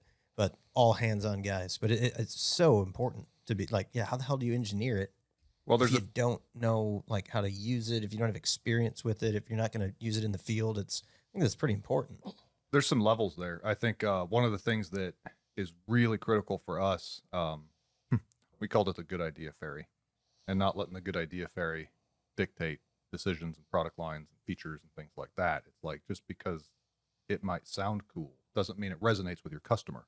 Like, the rain's a great example. Like, we put some shirt backpack. Or sure, I get it. It'll resonate, damn it. But like, I think that's a good idea. But no, the shit you make has to make sense. The features in it have to make sense. Otherwise, nobody's going to buy it. I mean, the market, the broad consumer market is full of stuff, right, that doesn't really get purchased. And I'm pure capitalist at heart. Like, the good stuff always rises to the top, and I'm pretty well convinced. Like, if you make something that is so damn good that people can't live without it, it can be the Great Depression, and they're still going to buy it. Yeah. Like, it has to be that good. So you put the features in that matter. Well, the only way you get there is what Matt just said. Like, you have to know the tools. The engineers, the guys drawing it, have to understand the why and what they want. And that's where that training comes in.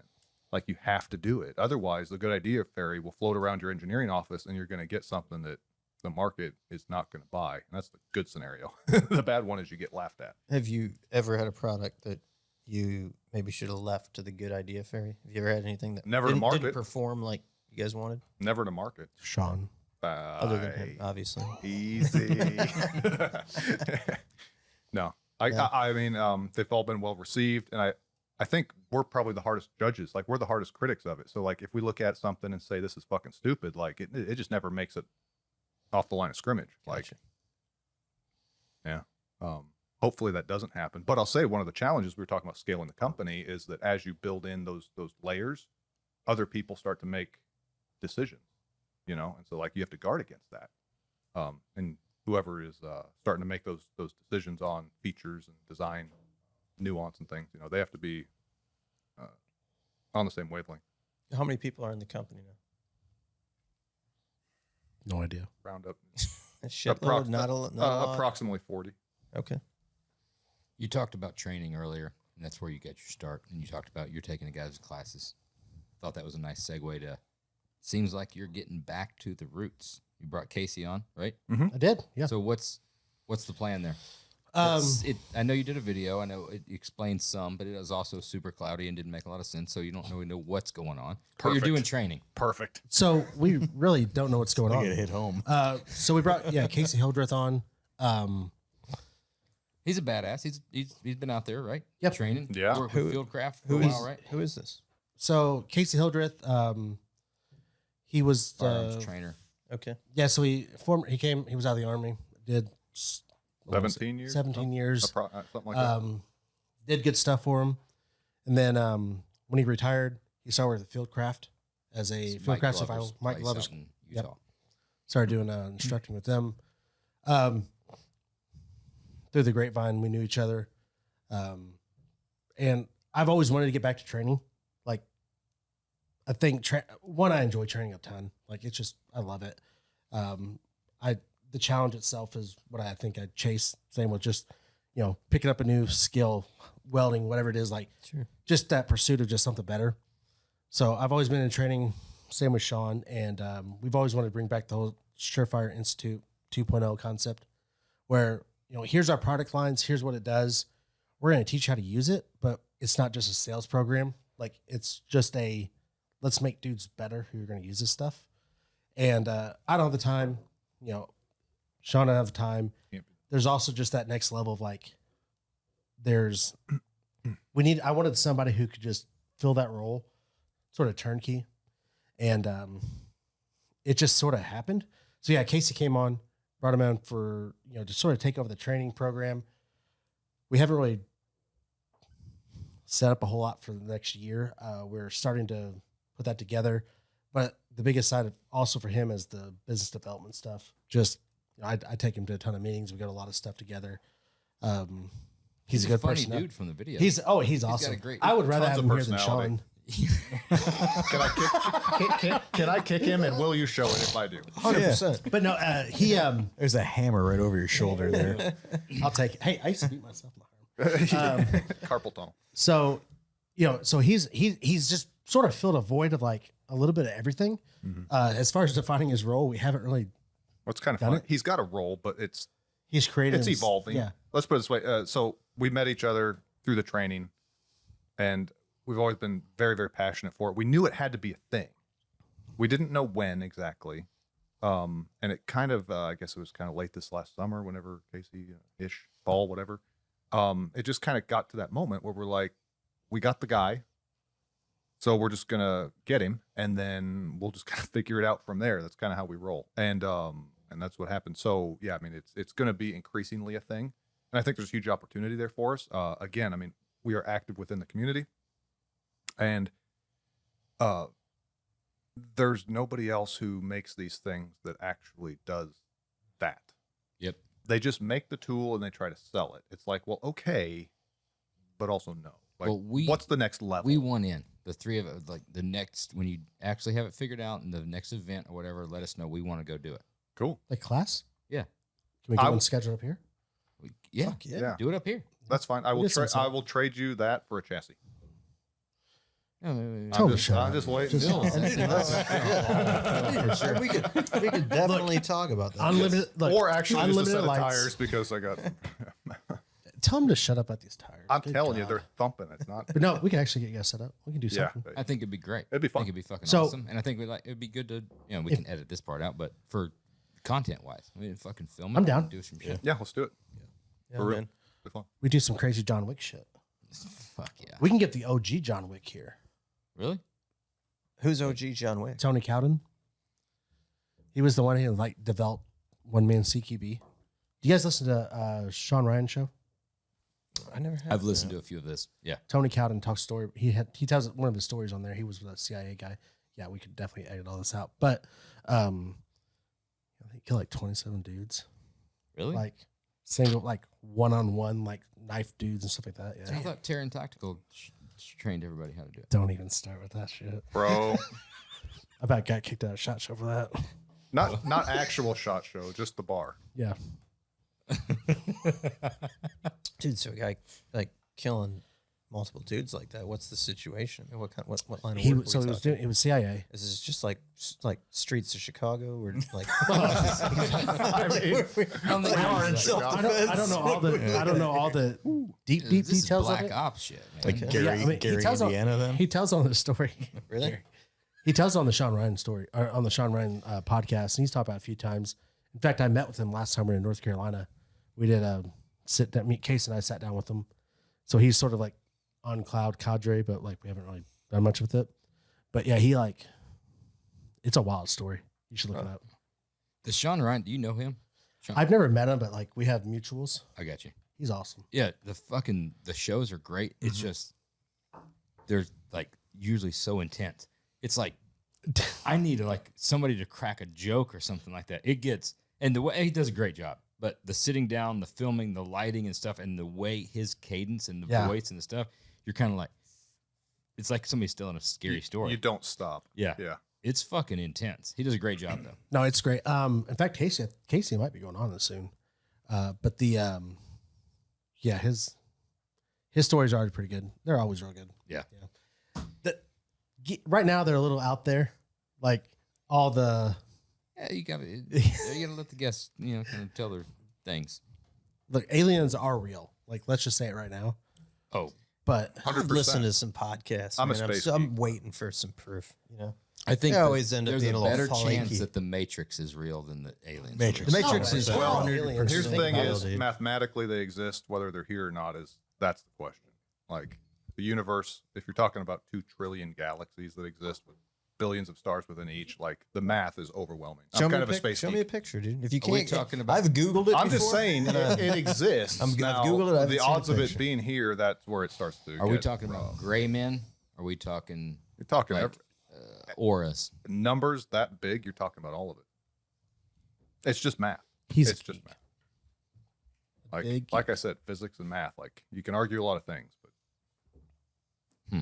the odds of nothing but this planet are can't even put anything to it. hope I find a better best friend. I'm rooting for you. Hope he's out there. We're gonna round He it out. might I mean, be. I'm looking for the He same might thing. it's just math. until Like, the then, odds you are got pretty good. You're gonna find somebody you got else. me. Yeah. So, fucking Raptors. Both of y'all are into Raptors. You drove up in a badass one today. Back. Good grief. We're It's a What? it's a No, problem. Raptors are fucking cool. They are pretty hey, cool. Phil, Raptors cool? They're pretty cool. Yeah. Hey, Raptors are cool. I think fucking so. everybody that's cool has a Raptor. I mean, we bought one. So. He's waiting on the Ranger to come in. I it's saw like it. it's like a full size, but it's smaller. We saw it. the what? The Ranger Raptor. Oh, they make it. It's That's just what a you've little got bit- on order. It's It's like Josh is the man. Yeah.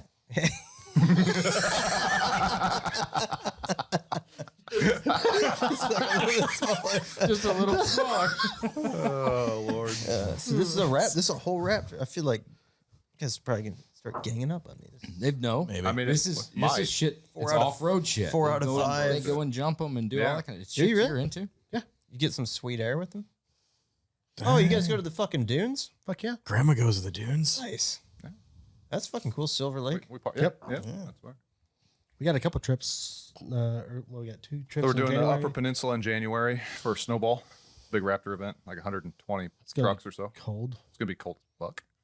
I'll have That's a gonna be jacket fun on though. the whole We'll time. wear a jacket the whole time. Sorry. Do you care anything about automotive lighting whatsoever? Maybe.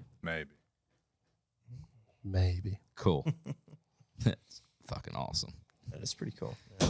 I was Yeah. wondering that. I just, you're buying other people's lights, you're putting them on there. You've got to be a little bit maybe mad like you were with other stuff of being like, what doesn't do this?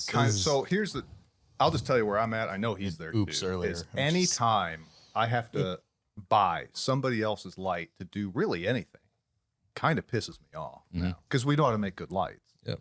So it's like headlamps come to mind. You know, we're working on the trucks. Headlamps super helpful. Right? Like damn it, and it's nothing wrong with the headlamp I chose. It's just that, like, why isn't this ours? Dude, I tell you what, that headlamp, great idea. In the mirror, Oh, you think that'd be benefit to come like it would be from behind? You're It'd directing free up the both light. your hands. free up the hands. Yeah. So It would. ankle lights. It'd be like, Just wrap them around. dude, there well, you you could go. just repurpose those ones you put like on your head, you know, tighten them up, knot them up, put them on your ankles. Dude, the fucking dunes! I can't believe you guys are Silver Lake guys. That's cool. Yeah, we're up there. It's fun. March of May, last March, year, where it May, was. April, or We'll be up there again a couple times next year. Nice. yeah. You go up there tons of much? fun. Last year I didn't make it, but we've been going up there since we were little kids. My old man was big into the The old dunes. VW bug. It was pretty Yeah. cool. Yeah, it was. That was our first Raptor event. We went with Raptor Junkies up there. Yeah, it was just tons of fun. The trucks were. I guess we had the bed racks, but other than that, they were stock. Performed great. Like they did great. We were jumping them and having all sorts of fun with them and held up. And then that was, I mean, the bug had kind of bitten us before that, but after we got back from that, it definitely had. So Start modding. start to do the Throw things money we at do. Yeah. And we're still in that. You know, it's just You talked see about the it. fenders and bedsides on the thing out I there? didn't even see they pulled up. You at got them once. all flared out and shit. Fucking bad as shit. So Yeah. it's. What'd you do for suspension? Right now, there's still stock suspension. Trying to figure out how far down that rabbit hole to go because it, as it turns out, isn't cheap. Yeah. It's Pre-runner. well, I was about to say, like, all in. it's like it's it. never going to be a trophy truck. And Hey. if you want a Yeah, we if you want a trophy truck, like, get a trophy truck. right. But I know there's just ways to get. Fact. We'll talk off. Okay, we'll talk. We'll talk. So, like, but that's the question. It's like once you start going down that road, like, how far do you go with it? You know, these are the like that one out there. That one's mine. His is in his driveway right now. But these are still the daily drivers. Like, I love that truck. So, like, what I don't want is for it to be sitting in, you know, anywhere for a year getting built. Like, it's my truck. I want to drive it. You know? Sure. So, Gonna just take it to the point where you can no longer drive it daily because Well, that's it's what's too gonna aggressive. happen. and- You know That's, they need- I have you know another they need to vehicle talk to? because of that. Who's that? Jerry. They need to talk to Jerry Zayden. Mm-hmm. He's a big gun dude too. Yeah. So Camberg. Yeah.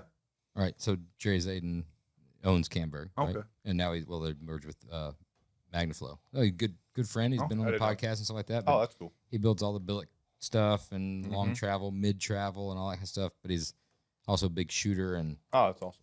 yeah. Well, we'll make the connection. Yeah, Appreciate Jerry you. Yeah, absolutely. No, it's cool for us. I mean, Matt and I, like, it goes back to where the company started and when it started, and ever since then, it has just been just pure obsession to get it from literally a dining room table to where it's at, you know. And now it's like we've got a fantastic team of people. We're doing everything, and it's like we actually have a hobby now. Like, that's the best way I That can we're describe turning it. into a business. Well, and that's what we do. So, like, Yeah. we have a history of turning hobbies we into kinda revenue did that streams, too. right? Yeah, because why? You're passionate about But it. now you found It's a new fun. hobby Yep. Yeah, because absolutely. you're doing your hobby as your business. Yeah, and it as it's important to us. It has to resonate with your customer base too. Like, the best way I can describe it is, like, if I made that overhead light right now, that wouldn't mean much to probably our average Instagram follower or, you know, email database or anything. But if you make something that resonates with them, it's like now all of a sudden, like, that makes sense as a sequential move for the company. So that's where the automotive side, and there's outdoor sides. We're looking at all sorts of stuff. It's not just that, but you know, gun guys or truck guys, 100%. 100%. You know, and we're no different. Like, Oh, every Toyota Tacoma you see, break the window, get the free Glock inside. I mean, that's standard. you're not wrong. Coming, You're come not and take, wrong, bro. Yeah. But yeah, those trucks have been a ton of fun for us. You know, we leased a new building actually just so we can kind of have a playground. That's cool. And it gets us out of the main operation, which, as it turns out, has been fantastic for us. You know, we got pulled into tons of daily operational things that, as we're scaling, and it was probably the most painful for me, judging by his eyes, you know, to kind of control. I am. It's my baby. It's my baby. You know, to let go of some of that stuff. And once, you know, Is there not a brighter red fire extinguisher that we could find? Is this the brightest red that we could find? These fire extinguishers suck. Fact. But in doing so, that building's been a blessing in disguise for a couple of reasons, but one of which was it got Matt and I out of the main facility. It let the team be the team and kind of congeal and do everything they had to do to be better, honestly, than when I was under that roof. Right. It hurts to say a little bit, but it's true. And then it allows Matt and I to go kind of do what we did originally, which was on the R&D side and kind of the big brain stuff, like figure out which way we're going to take this thing and figure out what the next products are. And, we allocated half of that bay, it's about 5,000 square feet, to just the vehicles. So it's like we've got a bay for the Raptors. We pull them in there, we wrench on them. And it's like, so it's a hobby, but it's also kind of turns into R&D. A little R&D session. Yeah. It's like, what are we learning here? Right. And we've just kind of dipped our toes in it. It's like from a driving standpoint, what do you want in your off-road lighting? Like, I have an idea at this point, but I don't know. I don't know. I'm not an expert in that. Talk about guns. Like, I'll take that and we'll say, yeah, we're probably experts in that. Like, that's what we do. We're still learning. So one thing we're not going to do is just rush something to market, slap a brand on it, and hope it's good enough. Like, that's not really consistent with who we are. So we're talking about a couple weeks. He's going to post a picture of light on the thing. Question New mark? Raptor line. New Raptor lights? I'm sorry for the little man comment earlier. We're going to start teasing I, about I see what you're doing now. What you don't know is I just posted. That's where my head went. We didn't learn it from the last one, but maybe you do like a light rack and you just get like 6 pistol lights on the top. EPLs up there. Oh, yeah. I mean, you could Raptor? probably sell that for a pretty penny. I'm done. He's going to walk out. We have completely done. We have derailed so far. Standard I question love time. it. I love it. Before we go, I'm just curious. Yeah. I'm curious. What you get all these Raptor dudes together. You're in the dunes. Yeah. How many of those guys just stuff those things and wipe them out? How many come home? One guy. I mean, how did. many? There's got to be a I'll tell you what. sizable percentage. We'll watch one dude really fucking. One dude sent it pretty hard. We stuffed it because the shop didn't put in the fucking bump stops. Well, so as it turns out, Can we call him out? huh? Yes, Well, absolutely. I mean, you can. Enough of that. No, we bought 35 package trucks, so we did not get the 37 performance package trucks. In hindsight, I'm glad we didn't. But at the time, we just said we're getting 35, so we got those, and then we quickly put 37-inch tires on them. That's what I did with mine. Mine Yeah. was He 35. he talked me out of it. He was like, no, we're not going to do that. I'm like, I Sean, was just convinced it wasn't He was the just right like, move. oh no, we're not going to do that. Yeah. Before Now- the truck showed up, he was like, hey, we're going to go 37s. So we You bought, wonder why I hate them. we bought a bump stop extension. That's my life. I'm not even telling the story now. Tell your story. Nope, I'm done. Bump stop extension. Well, right? We're- the shop put on the rears, but I think they forgot to put on the fronts.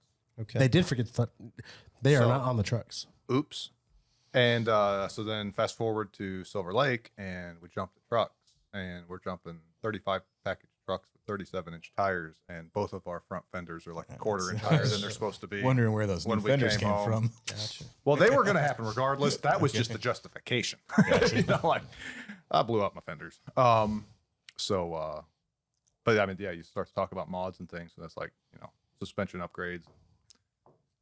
Yeah, it's a thing, but those trucks are a ton of fun. Yeah, they are. They're a ton of fun. Yeah, they're a lot. You jumping yours? Yeah. Oh, the full let's size say. ones are fucking cool. What kind of jumps are you doing? Where we going? Fucking railroad tracks, dude. Fucking I went Send it. down 60 and there was a train. So I took through the back neighborhood area with all the big, massive speed humps. Yeah, Mm-hmm. Can't jump them. it just swallows them Yeah, up. hit Beats like 'em. Yeah. 45, 50 miles an hour. Just kept getting Yeah, that's faster. what the full size ones do. Dude, it's fucking crazy. So Dude, what is this the- morning I was headed to the gym. Dude, it was snowing. Dude, I came out of the fucking parking lot and I was like, almost completely sideways. Sideways. Oh, Dude, yeah. I don't know. You can get sideways just pretty wondering- quick. Have you? Oh, shit. Has anybody seen the jumps I do? Is there in the any dunes? wind? You guys see those jumps? Like, did I do in the dunes? It's like a different kind of jump, That's not in your daily driver. This doesn't count. but it's like, That's yeah, going it's, to it's do like an jump. event. It's jumping in the dunes. Dude, if I wanted to go jump high, I would just go do jump high Okay. things. This is daily. This is like honestly borderline illegal. Okay. They're mean- going to outlaw jumping Raptors about the time they outlaw menthol cigarettes. Like this shit is not. It's Did that got already a shelf happen? life. Did It's that got a already shelf happen? life. What's You're the done. what's the stigma, or how's the on a Ranger Raptor? No, how's It's the smaller?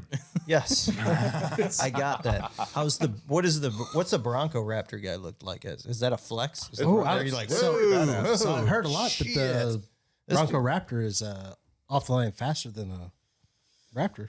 Yeah. I'm genuinely curious. I drove Phil's the a other lot of good day. things about him. We'll have to figure that out. It's been performing well from what we've heard. We've kind of made some inroads into the Raptor community. Phil has a Bronco Raptor. He does. Oh, well, hot Well damn. done. Yeah. So you made a good choice. Yeah. I drove it the other day. Off the line. Parked fast. it. They're fast. That's a false. I parked it next to my No. I'm wrong. buddy's stock Raptor. It was a bit of a kind of shit on him a little bit. It was. Yeah. He wasn't like super stoked. But it's an interesting vehicle. It like rolls all over the place. Yeah, it does. It's very Bought it. compliant. Talking about, oh, okay. Yeah. I got new fenders for it. I got to put on. Just showed up. Where'd you get them? ADV. They do some cool So at the stuff time, in we got Broncos. Fiberworks on ours. Awesome fenders, whole learning experience. But at the time, I think that was the only one that was available. Yeah, I don't think ADV has them yet. McMillan dropped theirs McMillan dropped after theirs. ours were in production. Yeah. I guess. But Unless anybody's setting the airbags off jumping, you guys aren't jumping. it could You guys happen. aren't I'm doing just saying. jumps. These are speed bumps. Dude, I'm fixing tonight. We're gonna. You're riding with me, Yep. right? We're gonna full auto AK out both windows while we're jumping. No hands on the wheel. Yeah, I'm down. That's the kind of fucking shit I do. I mean, you're close That's on enough. a Tuesday night. You're close enough to Chicago. do Like not- that's just normal. Yeah. You do none of those things. That's a full auto Glock with a 30 rounder. Yeah. Dude, you can't. Sorry, I'm not from With from a switch on Chicago. the back. That's fine. It's that wish.com though. Yeah. We could. Yeah, you could do a lot of things. Standard question time. Mm-hmm. I ask generally most of our guests what their favorite car movie is, and you can answer that. Although, if you would like to modify it and say favorite gun or action movie, we have done that as well for out of industry guests. So there Or you are- can answer both. There aren't any movies about Raptors, I don't think. Are there? There's any- definitely Not not to my about Ranger. Well, I mean, Jurassic Park. fucking Ranger Raptor. Nobody dude. knows that. Everybody knows that. There's nobody that's listening that knows for sure. I guarantee you they do. They would associate me with driving something fucking badass. I would think you're the Miata guy. Oh fuck, you're crazy. You're crazy. Like a Beretta Z24. That's pretty cool. Yeah, Sure is. that's pretty badass. Yeah. Case in point, My art teacher in high school that I your art teacher didn't drive a Z24 Yes, she did. fucking Beretta. yes, she did. Did you fuck her? What are you talking about? Fucking- Was it that? Was it that Dude, kind you're of? crazy. Where do you think you learned? Where do you think you learned the mirror trick from? You're crazy. The man. ankle lights. You're crazy. All right. So you're not Best- gonna answer? No. Miss Beavers. Fever for real. Yeah, Bevers. So you did. Okay. Anybody that knows me that's listening knows exactly how fucking funny that was. That was that's her amazing. actual name, Miss Beavers. Did you call her the pelt? She had to be 20 years old. And I was at that time 16, 17. Love was Oh, in the man. air. My goodness. Bro. Dude. Short little bob hair. Bro. She's like, you're pretty good at art. Yes, That's not the I only am. thing I'm good at. I'm good at all kinds of things. Please elaborate. Yo, what is? I don't want to derail this, but That's amazing. we've had Can't answer. We've I had can't like- say anything else. Yeah. we've had like 18 to 20-year-old Josh. We've got that in our head. What's 15, 16-year-old Josh wearing? This is pre like 16. I'm not going to tell you what. this Josh, is pre 16 getting -year-old. like kicked out of school, right? This is you're still in 16 public. You're still in high school. 16-year-old with the normal kids. This is not something I'd normally share. This is 16-year-old Josh. So this is 95 or 96, right? So this is Garth Brooks time, right? So this is unfortunately, Little country. this is some tighter than usual jeans, mostly white cowboy. I mean white jeans and cowboy boots. Oh And, shit! Yeah, What? yeah. That's Like a dangerous. traditional That is dangerous. Yeah. white I'm telling you, jeans. you don't want to tell me how dangerous white jeans are. I Yeah. can tell you a story. I've heard about The that. last time I've ever wore white jeans. Yeah, I'm gonna hear it. Yeah, it was good. There was a mirror involved. There was. When you sneeze, Nothing good. no, you're like, fuck, shit. Oh, really? That bad? No way. You're like, oh, yeah, that bad. Dude, you were fucking wearing white jeans and cowboy boots. Yeah. Yeah. That was your takeaway from the story. I don't even takeaway. I don't even care about that. 95 or 96. Yeah, that. And What's Did going you on have up the top? two-tone black and white shirt? You're like rocking the album cover? there was some Tommy Hilfiger shirts buttoned down, tucked in. Yeah. It was Georgia. It was the South, man. I'd have thought. I'd have guessed shell toes. Like this is Let me tell you something. Converse. 16-year-old Josh, you'd have been like, you threw it. You Little threw a double look take. back. Yeah. Oh fuck, what's that? Yeah. So That's amazing. fucking hammered. I gotta see this. Best car movie or best gun action movie. Either one or both. Ford versus Ferrari, probably in the car movie. Great. Like that was just a fucking good movie. Yeah, Good that was a good actors. one. Like it was just good. I think I know why, and I was going to bring it up. Nobody has brought up the fact that there's an uncanny resemblance of Christian Bale going on here. You know, I'm not even mad. It's not. It's not. Oh yeah, it's not. That's not a diss by Wow. any means. Christian Bale. Has anybody seen it? I know. I see it now. Yeah. I see it. You know, if that's Not- what's coming not out at of all. this, I'm not even mad. Dude, hang on, hey, It's a hang win. on to that one next time he Okay. starts busting. Yeah, you. sales. I'm going. You also got 'Cause that's a- crucified. Huh?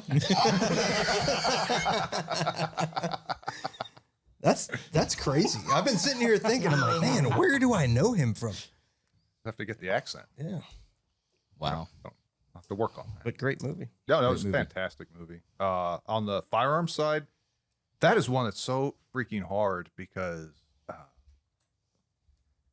the weapon handling, tactics, and everything you see are just in Hollywood are atrocious. They make Okay. this way too hard. All right. Mine But was Shooter. what did you think about Shooter? Extraction See, 2? I didn't Mark like it. Wahlberg. Well, Fuck Really? yeah. I mean, Oh yeah, Mark but Wahlberg. that, I got to say that from my wife. You need to Yeah. say that too. Right. Like- Mark Wahlberg is. Yeah, I'll be. I like mean, Wahlberg. I'm just saying, but that movie, like, I don't know if that's at the top of my list. What did you think of Extraction 2? I never saw the second one. I saw the first one. They did. The gun handling stuff was pretty fucking good for a movie, Now, right? No, you didn't say no. We didn't get that technical. okay. well, but The that's question where I wasn't went. I that. went technical. What on was it. that? You're right. You want The movie itself, but when we go into firearm stuff, I was impressed I start as a to- novice. It's hard to watch any of them. I start to nitpick, and it's just like it kind of I can see that from a car. the industry almost standpoint. We ruined watched- it. like, to it. I'm like, yeah, no. I didn't see the one, but I heard the one that came out with Alec Baldwin. He did a decent job of handling firearms. I don't think that's out yet. He did a job. I didn't know if He that did went. a job. Hey, he He's did- a decent. Honestly, I mean, I didn't know if that was like it's the best straight job to you could D. do. Hey, You know? Was that finished- straight to finished- DVD he or finished what? the job for sure. He killed it. Yeah. He killed it. Oh my! I mean, Killed that performance. he wasn't acting. No, that There's was no sense not in faking acting. it. That was not acting. Sell it. So other than You want to know a great movie? Rambo, Collateral. Collateral. Tom Cruise, Jamie Foxx. No, Oh, if we that want to was a get, we want to good get movie. detailed. It's a good movie. Terminal List. I Terminal would List. have to say that's probably got some of the best. Yeah. The series. Yeah. Now we're a little Plus, biased plus you'll see a bunch of ratings because on we provided the lights for that. Hey, But- nice. well, we've got a special connection with the Terminalist too. Yeah. it. With Jack. So yeah, with Jack. Yeah. Yeah. Awesome. That Josh has an Stop. absolute man crush. Don't. It's the stop. connection. Don't That's make the it- connection. Don't make it fucking weird. I love weird. Let's get weird. I'm a reader, so I'm a huge Jack Carr fan. Ironclad is a production company for Oil and Whiskey, which is also the production company for Jack's podcast, right? So we've gotten some, we got some insider information and stuff. If Ironclad's Dude, listening, Jack's base- still not come on as a guest, so I don't know what the fucking problem is there. Needs to But happen. Basically, Josh knows somebody who knows him. Is what like if you just wanted like Don't I know a degrade- guy don't that's bring that talked to down. him. I know a guy that's talked to him. But I've read, And I will say, the Terminalist was fucking awesome. Are you a yeah. reader? Do you read books?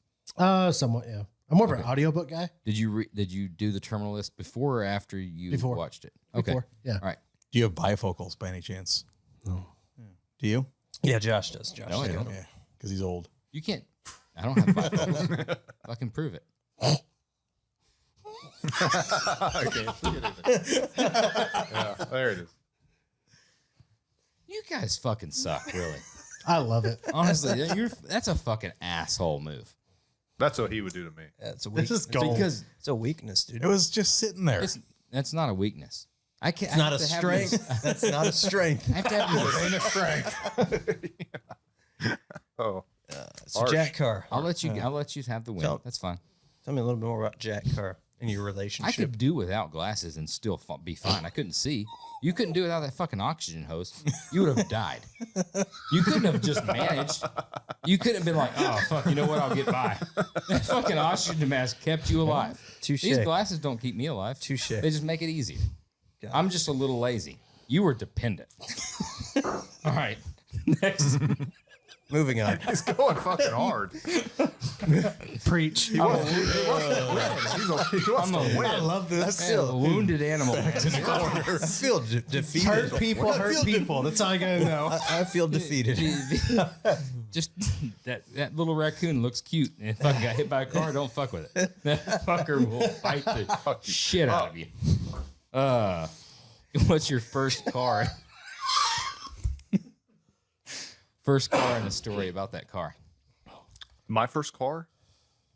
Are we gonna guess? Are we gonna guess? No, hold I'm up. Hold up. Oh yeah. We can guess. Go ahead. All right. Fire away. All right. You're in Iowa. Yeah. In what? How old are Late you? late You're- night, hold on. late 90s. Late 90s. Car So you're truck. 40. You're 40. A little more. 42. 43. All right. Close. All right. You're 36. Yep. Are No, you serious? 7. Fuck. You just turned 7.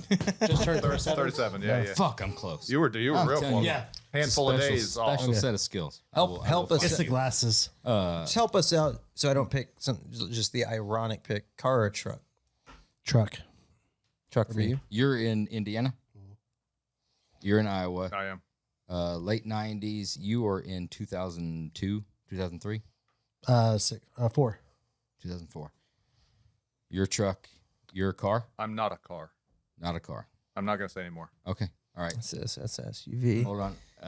Okay, he's a ZR2 S10. That's a Hold on. That's a Hold on. 4x4. ZR2.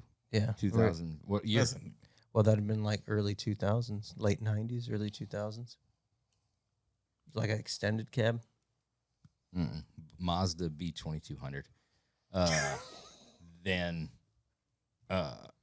Oh, he's a big guy though for either of those. I've always been big. that's usually key. Small truck. Big guy. big guy. Yeah. He's. Package as well. You said late 90s. Hold on. That's when I got it. All right. I know. Hold on. A little bit of compensation. The fuck? A little windage. That's not windage. Let's be clear. That's not windage. This makes me so happy. That's elevation.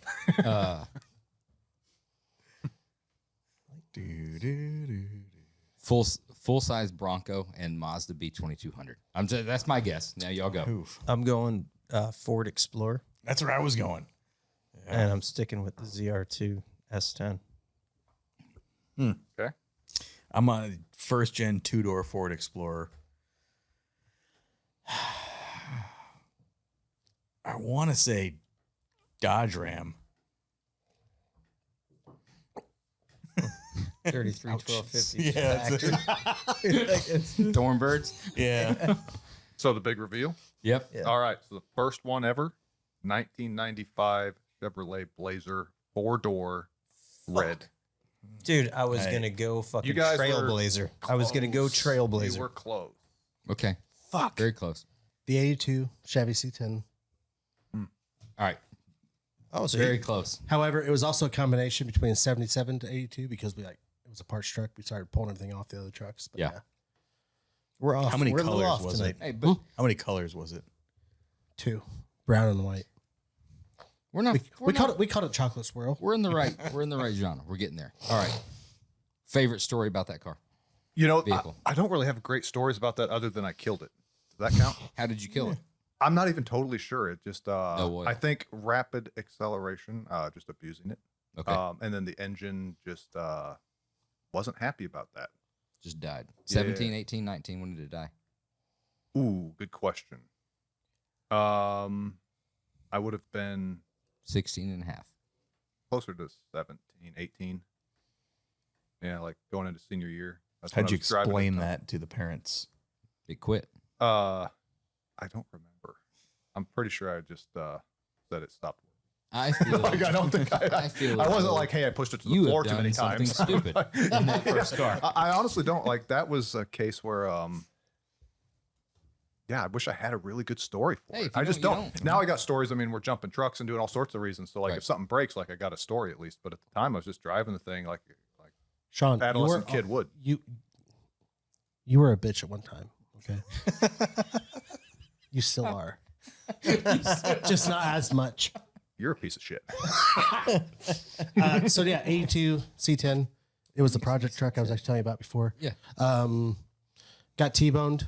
We had a straight six. I should have never fucked that truck. Dad and I, we completely rebuilt it. All we need to do is paint. I got it when I was 18. Well, it was officially mine when I turned 18. First thing I do is ripped out the motor, put a 350 in it, put it, new transmission, did all this shit. Like, we just ragged it out at that point because, that's what you do. We're going to put bucket seats in the truck. We put bucket seats in it, pulled out the bench, fried the bands on the transmission, put a new transmission in it. I went to a shop to have them put it in, do my test drive, got T-boned. Ooh. Solid warranty for the trans guy. Transmission. Yeah. This transmission shit. Yeah, no. So, So then, so at that point, I was probably 19, 20, I guess, at that point. But yeah, took it back to my parents' house. It sat. You start it, make sure it still ran. Over a period of time, just let it fall apart. Finally sold it, like I was telling you earlier. Fucking wish to side that thing. He's told me 'Cause- that many times. Oh yeah, Especially once like the Raptor right stuff now. started. Yeah, he was just like right "Man, now, wish I had would this have truck." that sucker in the truck. I would have that in the shop right now, ripping apart. But what I do have, 86 Eagle. Oh, fuck yeah. It has 60,000 miles on it. My grandparents bought it brand new back in the day. Grandparents passed away. My older sister got it with less than 40,000 miles on it. And then she was in an accident where I'd say they're being dramatic. They said like it couldn't be repaired. They just can't find the parts for it. It can be repaired. It just got the front fender, knocked out the headlights, like very minimal damage. So actually, just a couple weeks ago, I picked it up on the trailer. So it's It's going at to the be a shop, project yeah. truck That or could be car. It'll be whatever. fun. But yeah, I'm talking 80 less than Wagon or the 4-door hatchback thing? four-door hatchback. Hatchback. Yeah. Dude, it's fucking great condition. Dude, those things used to crush it in Silver Lake back in the day. Really? Remember that? I don't We're know. going to bring it back. It needs to. Fucking 80s. Those things ruled Yeah. the roost in Silver Lake. Really? That's Yeah. cool. Damn right. You drop that air pressure down, fucking 10 pounds, Should we just go? go up there. You still look like an idiot. Yeah, you still look like a fucking idiot for sure. It's a factory just lifted negative. 4-wheel drive car. It's a car. Best piece of advice you've ever received. Don't get tested. Don't have it. That was just a rule we made up. I don't know if that's advice. If you're still listening, it's called a throwback. I don't know. Matt, what's your best piece of advice? That's really hard. Like, I don't know. I'm sure just figure it out along the way. Well, and that's kind Or, of goes or to to give. You can flip flop that, right? Yeah. Don't be a bitch. Don't be a That's- bitch. that is fucking if great you piece of asked advice. me what he would say, I would have said that. Don't be Yeah. a bitch. Just fucking do it. Well, yeah. I was gonna say don't be scared. Like, Yeah, don't be a bitch. don't be a bitch. I mean, you can boil it down to that. But I mean, at the end of the day, it's like, If you wake up in the morning, maybe roll over slowly. you know, I just met you. Also, don't be a broke back bitch. I'm not scared to hate you. You will not hate my new friend. See your new bestie? Fuck. Yeah. No, I was just gonna say, I will replace you right now. the fuck you will. Dude, I'll take Christian Bale over you any day. Just like that, we got teams. This is fucking Chappelle's trade. We got- I mean, we're doing the fucking draft. This is a fucking wife swap right now. Fuck yeah. That's awesome. You'll give him back. He's a piece of shit. Got to be a I'm actually not that bad. You're not. You're not. You just die on the cross. Whoa. Whoa. throwbacks to that- Christian Bale. Take that out. That escalated. No, I was just gonna say, I guess, entrepreneurs at heart is who, like, if you're gonna, that's just kind of who we are. And, like, I never really entertained the notion that cloud could fail. Of course, it could fail. Anything could fail, but like, it was never an option in my mind. But it was also the case where it was like, what's the worst that's going to happen? Like, you're going to go out and get a job. Well, that's what you're going to do anyway. So, like, I don't even know. Just might be a different job. Well, yeah, fact. But like, I did not. I guess I'm a guy who can't lay on my fucking deathbed. Hopefully, a long ways downstream. Unless Thank he you. breaks his back. In which case, I'm just laying in a bed. And, Just make sure you got some, you got some oxygen, dude. Make sure you have your little t-shirt pack on. with oxygen. This is going to be a scene. We're setting a stage right now. Yeah. Yeah. I just can't look back and think I wish I would have. Like, that's absolutely not in play. It's Like, a lot of bad things can fucking happen to me in life, and I'm just being really honest. I cannot have that. Like, we don't have a lot of time on this planet, so I'm gonna try. And if it fails, it fails. I'm gonna fail with my bestie, and I think it's one of the reasons that it's not an option, because we won't let each other. makes you feel bad about that mean shit. No, fuck this guy. No, No, I'm just- he I'm wants, not gonna no, let he him wants to fuck die you. together. Yeah, no, that's what we're dying together. By the way, that pissed off my wife when she heard. But like, no, he's determined to die together. I said, we're dying together. We have to. I'm like, hey, we've hey, been through all of it. Yeah, I'm like, hey, I don't feel good. He's like, you're not dying without me. Yeah, I said, I'm like, don't you fucking do this without me. Yeah, like, no. That's just how it is. Like, no, That's a great. Just do honestly, it. Like, you're everybody not out there listening. It's a great piece of advice. We've talked about it over and over and over. It's funny how we talked about this before too. It's a fucking theme with success, fucking perseverance, pushing through. Don't listen to anybody else. Do what's inside your head. If you got that little vision, you got that little goal, you got that little thing, fucking do it. Execute. Make it happen. Yeah. Just whatever it fucking takes. And a strong support system.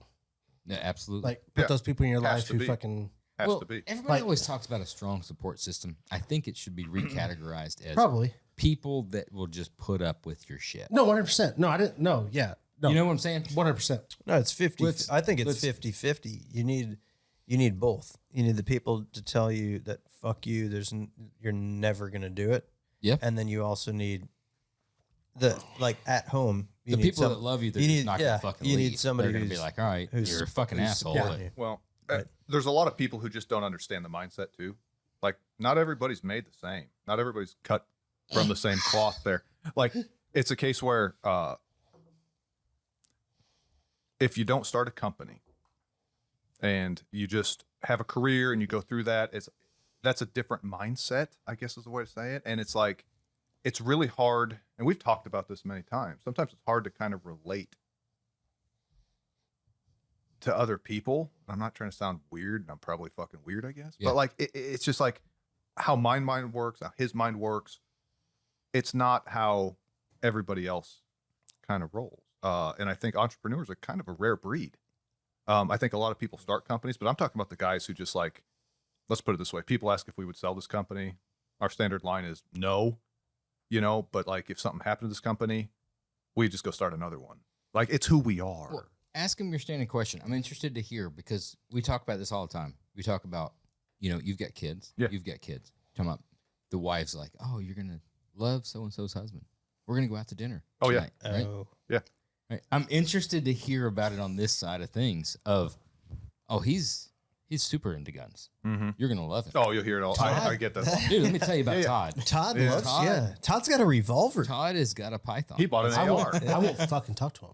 Well, so here's the thing. Like, I try really hard. I try really hard to I'll just be troll him. personable and talk to people. He'll troll the fuck out of people. I try, but like at the end of the day, it's like, sometimes it's genuinely difficult, you know, and you just try to educate, and it's like, oh, what do you do? It's like, oh, well, you know, manufacture. My standard line is just manufacturing. Yes. I tell people I'm a janitor. He does that sometimes. I've heard him do it.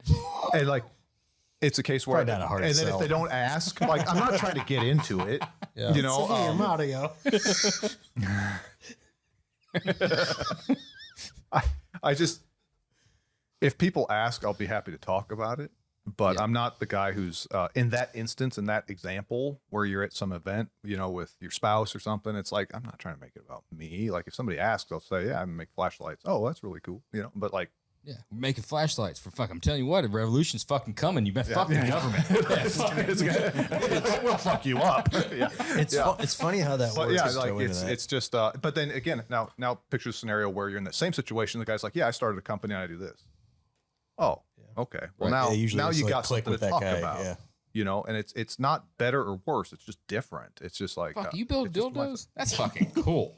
I'll tell you what, it's fucking easier than flashlights. Dog toys. I mean, We've talked about You making just dog changed toys. the A to an E. You're almost there. Flashlights? Fucking Flashlights. A. Oh, trade-in program. for flashlights. They sent us a flashlight. That's gross as fuck. That's about the right size That for was you, Brittany buddy. from PWS. Well, we got one. Primary weapons. So we had a trade-in program where you could send us your old light, any condition, doesn't matter. And we would give you credit towards one of ours. A flashlight. That's Oh, somebody did. Brittany did. It was Brit. Yeah. Yeah. But I'll tell you, people sent some weird shit. It was awesome. But like, yeah, I mean, it's a case where we joked all the time because it's like we deal in very tight tolerances. And we're like, it'd be really nice to make something where we don't give a fuck about the tolerances. So the joke was dog toys. Nobody gives a fuck. You could be off by a quarter inch. Who cares? right. You know, but For dildos, that might matter. eventually. You want to do a trade-in program for your chassis? Like, No. Probably not I recommended. don't want any of those old things that are coming out to replace with our chassis. Do you want any of that? What's Original Trade-in frames. program for chassis. No, I would no, recommend. what are the innovators? you can upgrade them. We've got some. Now, fresh- if you're, I will fresh say this coilovers. right here on air with everybody listening. Go ahead. If you're going to trade in a current manufacturer's in business chassis manufacturer's chassis, call us. We'll make a special deal. If you're going to put a Roadster tell you, shaft chassis 2021 in place, Ford Raptor. Dude, I'll tell you what. I'll tell you what you can do though. what you can I'll tell do. you what you can do. Let's do it. Good customer, good friend. Dealing with him on a project that came in, auction car, and it has something underneath it that is not manufactured by the Roadster shop. Does it suck? It sucks bad. What And that's not as a brand? What would that be? We don't need to talk about that, but We should. I want specifics. the point is the customer brought it there because it's not. It drives horrible. It rides terrible. It's a chassis, full chassis. Yes. All right, it limits the So, options. I we would assume worked that a together- listener could probably deduce. Okay. There's only a couple of different options. We took some corner weights, saw what was going on there, supplied a coilover package that we use on our stuff, and it was night and day difference. I mean, just totally woke that thing up. Not quite as much as it could if it was a complete Roadster shop package, but it's good. Got a lot better. So that's an option too. But what could that customer do? Could he trade that subpar chassis Yes. in I think so. for a significant We discount on a could Roadster we shop could we could chassis? work something out. Hey, you just call in. Call in the main number, Roadster Shop. Ask for Josh or Jeremy. Probably Josh. Yeah, it's gonna get to you anyways. Ask for Phil. What's next? Are you comfortable right now giving an EPL launch date? No. I have learned from the past, my But we friends. could say next year. Yeah. All right. Early next year. Yeah. So we're early. He said that word. Next year. Next year's like a month away. I said yes before that. The key, you just want to drop SHOT Show, and then you don't say what year, but eventually at a SHOT I'm Show. telling you what. Yes. SHOT Show. It'll be. Have you ever been? We'll talk about it at SHOT Show. Have you ever We been? should go, dude. Are you guys You going wanna go or no? sometime? Every year. If we you want to talk go, about let me doing know. it. Yeah, we would would love do. to. I want So to go. we're taking the Raptors this year. Are you really? Yeah. So So we riding out there, driving out yeah. there. Yep. Raptor So, road trip. So for one, Fuck, let's do it. And I'm the one that you guys are gonna make fun of. so Raptor trip. Oh, you could ride with us. We got full size Raptors. Got plenty of room. Way more room. we do a It's bigger. I think this is the point where we post picture of what Jeremy drives. And then we let the fucking listeners decide. I'll fine. I'll do a pose for Ellie. I'll be like, Yeah. Slavic stance. So we every year Agency Arms. yes. So Mike Parks, one of my best friends outside of Sean. Thank you. Worked with them for many years, but we do a big party on it's the Tuesday of SHOT Show out in the desert. And I think we're going to try to mount miniguns in the back of the Raptors. I would assume that we're going. Yeah. We're going to try to. Pretty cool. So we have to get confirmation on that. That's the hope and the plan. And Parks is on board. Everybody's on board. Like, it'd be awesome. But they do. So you go out there at the agency party, and there's a live fire event where you can go out. You can shoot agency guns, and a couple of the other sponsors have guns out there. Genesis Arms, others, and so you shoot, and then the range goes cold, and then they open up the bar as reasonable, and then they close with a finale. Well, the finale every year is loud. Gets bigger and bigger. Bigger and bigger. Typically, they have some miniguns involved, explosives. They blow something big up. And I'm putting it. Helicopters. I'm putting it in fucking stone So- right now. We're going. I'm going. So You guys, it's up to you. if you want in, so we got a few things going on right now. Yeah. So we can get you in. I'm making the decision. I'm going. Are you So- going? Yeah. Miniguns. I'm sold on the miniguns. Okay, you're going. Because he doesn't have a full size Raptor. He has a Mini Raptor. So the owner of Agency Arms, Michael Parks, he just did a rebuild on a Bronco 86, Something like that. Ish. whatever. Ish. Like a Bronco too. that Full off-road package. Yeah, he OJ? went full pre-runner on it. No, Really?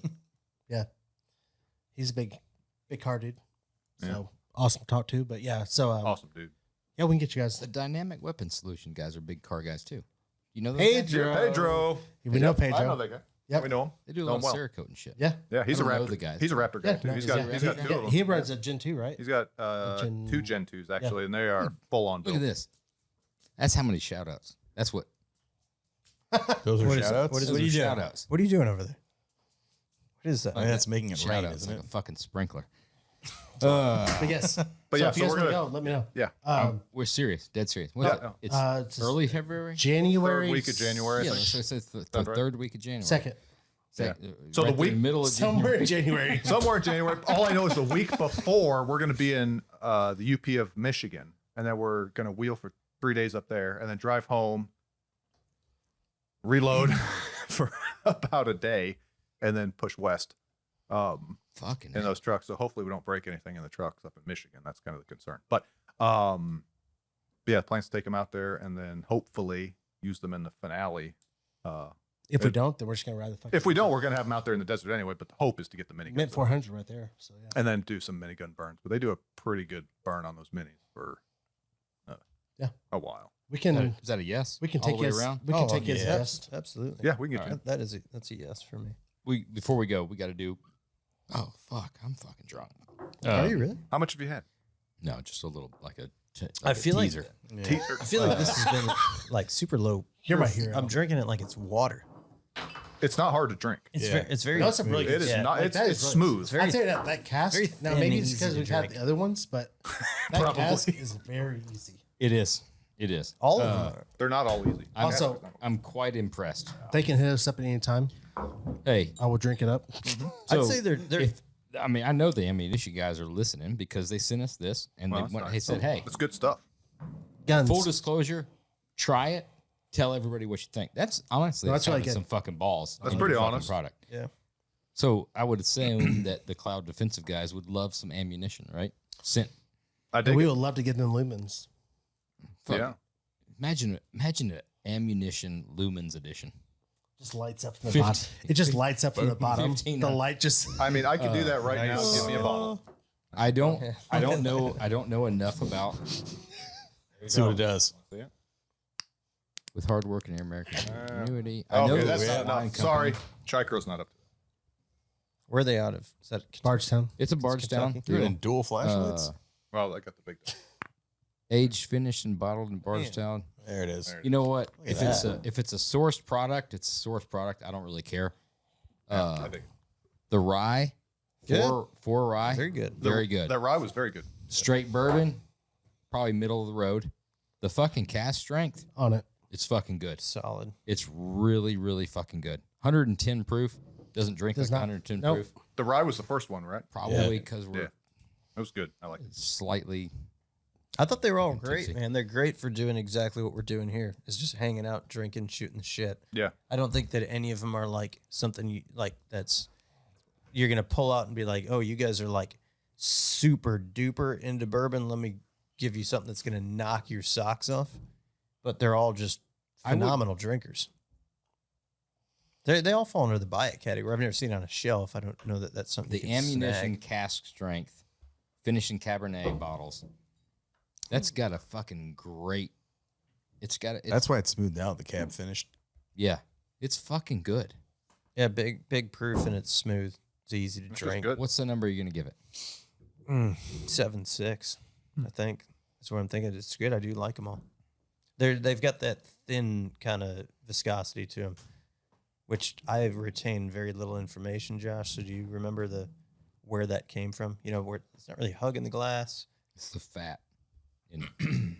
Enlighten the listeners because you remember these it's the things. legs on it. You can see. It's the fat that's in the whiskey. If you're asking me questions, I don't fucking remember. You usually This know is your area of expertise. you This is your time to usually know this. shine. I don't say this much. I would buy a bottle of that. Oh yeah, I'd buy it Yeah. for sure. And honestly, I don't like Weller is kind of my standard. Like I love Weller. Mhm. Handful of others, but like I would buy a bottle of that. It's a really good number. 7.6 You is think a good that was number. because I just fired that No, out? I'm there. going I didn't with think I'm about going it with a the lot. 7.6. It's really that fucking good. Which one are we on? This is the The cast. cast I think the cast strength was the standout. I wasn't if there were the cast strength and honestly the rye, I wasn't crazy about just the straight bourbon. It's good. The rye was good. Good. The It's rye, just the rye smooth. was Yeah. good. Like surprisingly good. I don't like rye and I drink it. Yeah. That's where I'm at with it too. I'm not a rye guy. The but straight bourbon would be liked in it. last place. The cast strength number 1. The rye. I would like to see it. I would go back to it, do it again, without like drinking as much as we have, and Yep. be able to. But the cast strength's fucking good. I would give it a 7.6 as well. It's a really good number. Going through all of them or just I hit the the cast cast strength. I strength. think that's cast strength? I'm gonna go 7.4. I think 7.5 on the rye. I like that the best, and 7.0 on the straight bourbon. I think we need to do the straight bourbon first. The rye had a lot going on flavor wise, so it kind of was a little lackluster going to the bourbon afterwards. I like the rye a lot. dude. It could be honestly that it is a 7.4, and the extra 0.2 came from the branding, the bottle, the label. I mean, I like They it. nailed that. Yeah, There's a lot of good shit going on there. I mean, ammunition. That's a fucking great number. Great name. But that could have failed miserably. Is the thing. could have You been know, all branding. That And could have been really. If it really tastes bad. like crap. Yeah. But it goes back to the product. It's what I said earlier. If it's a good product, it's Yeah. going to win. Exactly. We've had. I won't name names. We've had some stuff sent. Oh yeah, It's like, oh, 100%. You're gonna love this. Yeah. You're like, no. Not I not everything is good. Right. And that's true on. Doesn't matter what you buy. Guys, this has been fucking awesome. Appreciate it. We got to Good do like a times. pocket dump here. That's one thing we haven't That's done the in a while. last- I had last nothing on me. You have nothing on. Dude, you guys drove up here? Well, I had this. You guys drove up here, and what's on the fucking back of your cell phone case? God, dude. I have Is this. that your hotel That- card? This guy's Yep, that's all we got on me. You didn't. No guns, no knives. is that a Velcro wallet? I got a Yeah. knife. I gotta see the. Blue Alpha Yeah, gear. the Claymore. Just No. Benchmade Dude, mini that, Adamas. now that wallet fucks. Throw that out. Throw that fucking wallet out there. I mean, literally a pocket dump. That's There you hot. The fucking wallet is fucking badass, dude. That's a lot of shit in the pockets go. I've right got the there. CD Can we get wallet. that wallet? this is Blue Alpha What is gear. that guy? That was the old. That a rear pocket? So no, it's a cargo. pocket. Scudo. MG Scudo. Yeah, we MG had, we had Scudo? Cloud. They private labeled some Sean's? for us. Yeah. But yeah, just metal that- wallet. Merry Like Christmas. I love this. Merry Christmas. Um, Is that the Dude. NCH or duty? Let's get that wallet. Let's get that wallet. in that's We didn't do those anymore. that Wallet is off. NCH, Sean, HC. Merry Christmas. That's cool. Oh, look Are you at that. giving him my knife? Oh yeah. I we're- mean, if it's we're fine. just doing pocket dump stuff, Dude. I don't care. This is fucking Hey, cool. half-face blades. Oh yeah. Oh, It's like a tactical wallet. This is like We got that. Talk about We got somebody's that like branding. 3 years ago. Watch 4 this. years Name ago. your name your product subhuman piece of shit. That's what the name of that knife is. Andy. Yeah, subhuman piece of shit. Okay. That's the name of that That's a low. Karambit folder. That's amazing. So that's low. You got to click through to high. Click again. There you go. Oh, little fucking lots of Lumen. dagger action. I never got to the question of what's a guy got to do to get a couple of legacy bodies. Call me. Send All it. Yeah. Fucking good. I got Send I it got a back. Geisley build over there and another. Yeah, send me a list. Long. Yeah. Yeah, text me a list whenever you want. We'll fucking go. we'll pay. It's no big deal. All right, so we're gonna do the standard shit. Mad @mad_ defensive. Yeah. Yes, sir. At Cloud Defensive. At Sean Defensive. You got it. At clouddefensive.com. It's just clouddefensive.com. Cloud Defense. Yeah, they fucking know. It's Close they've heard enough. us. They'll Why'd you get the Googling. name Cloud? Hey, God damn There it. it is. Yeah. Somebody was Thank going to you. ask it. thanks for listening. I hate to the World logo. I Wrestling hate the name. with the butcher shop. An Ironclad original. If you like the show, be sure to leave a rating or review. I doubt you're listening at this far in. Except our Canadian and Australian customers. Shout out to you motherfuckers. You're all hard. We'll see you again next week.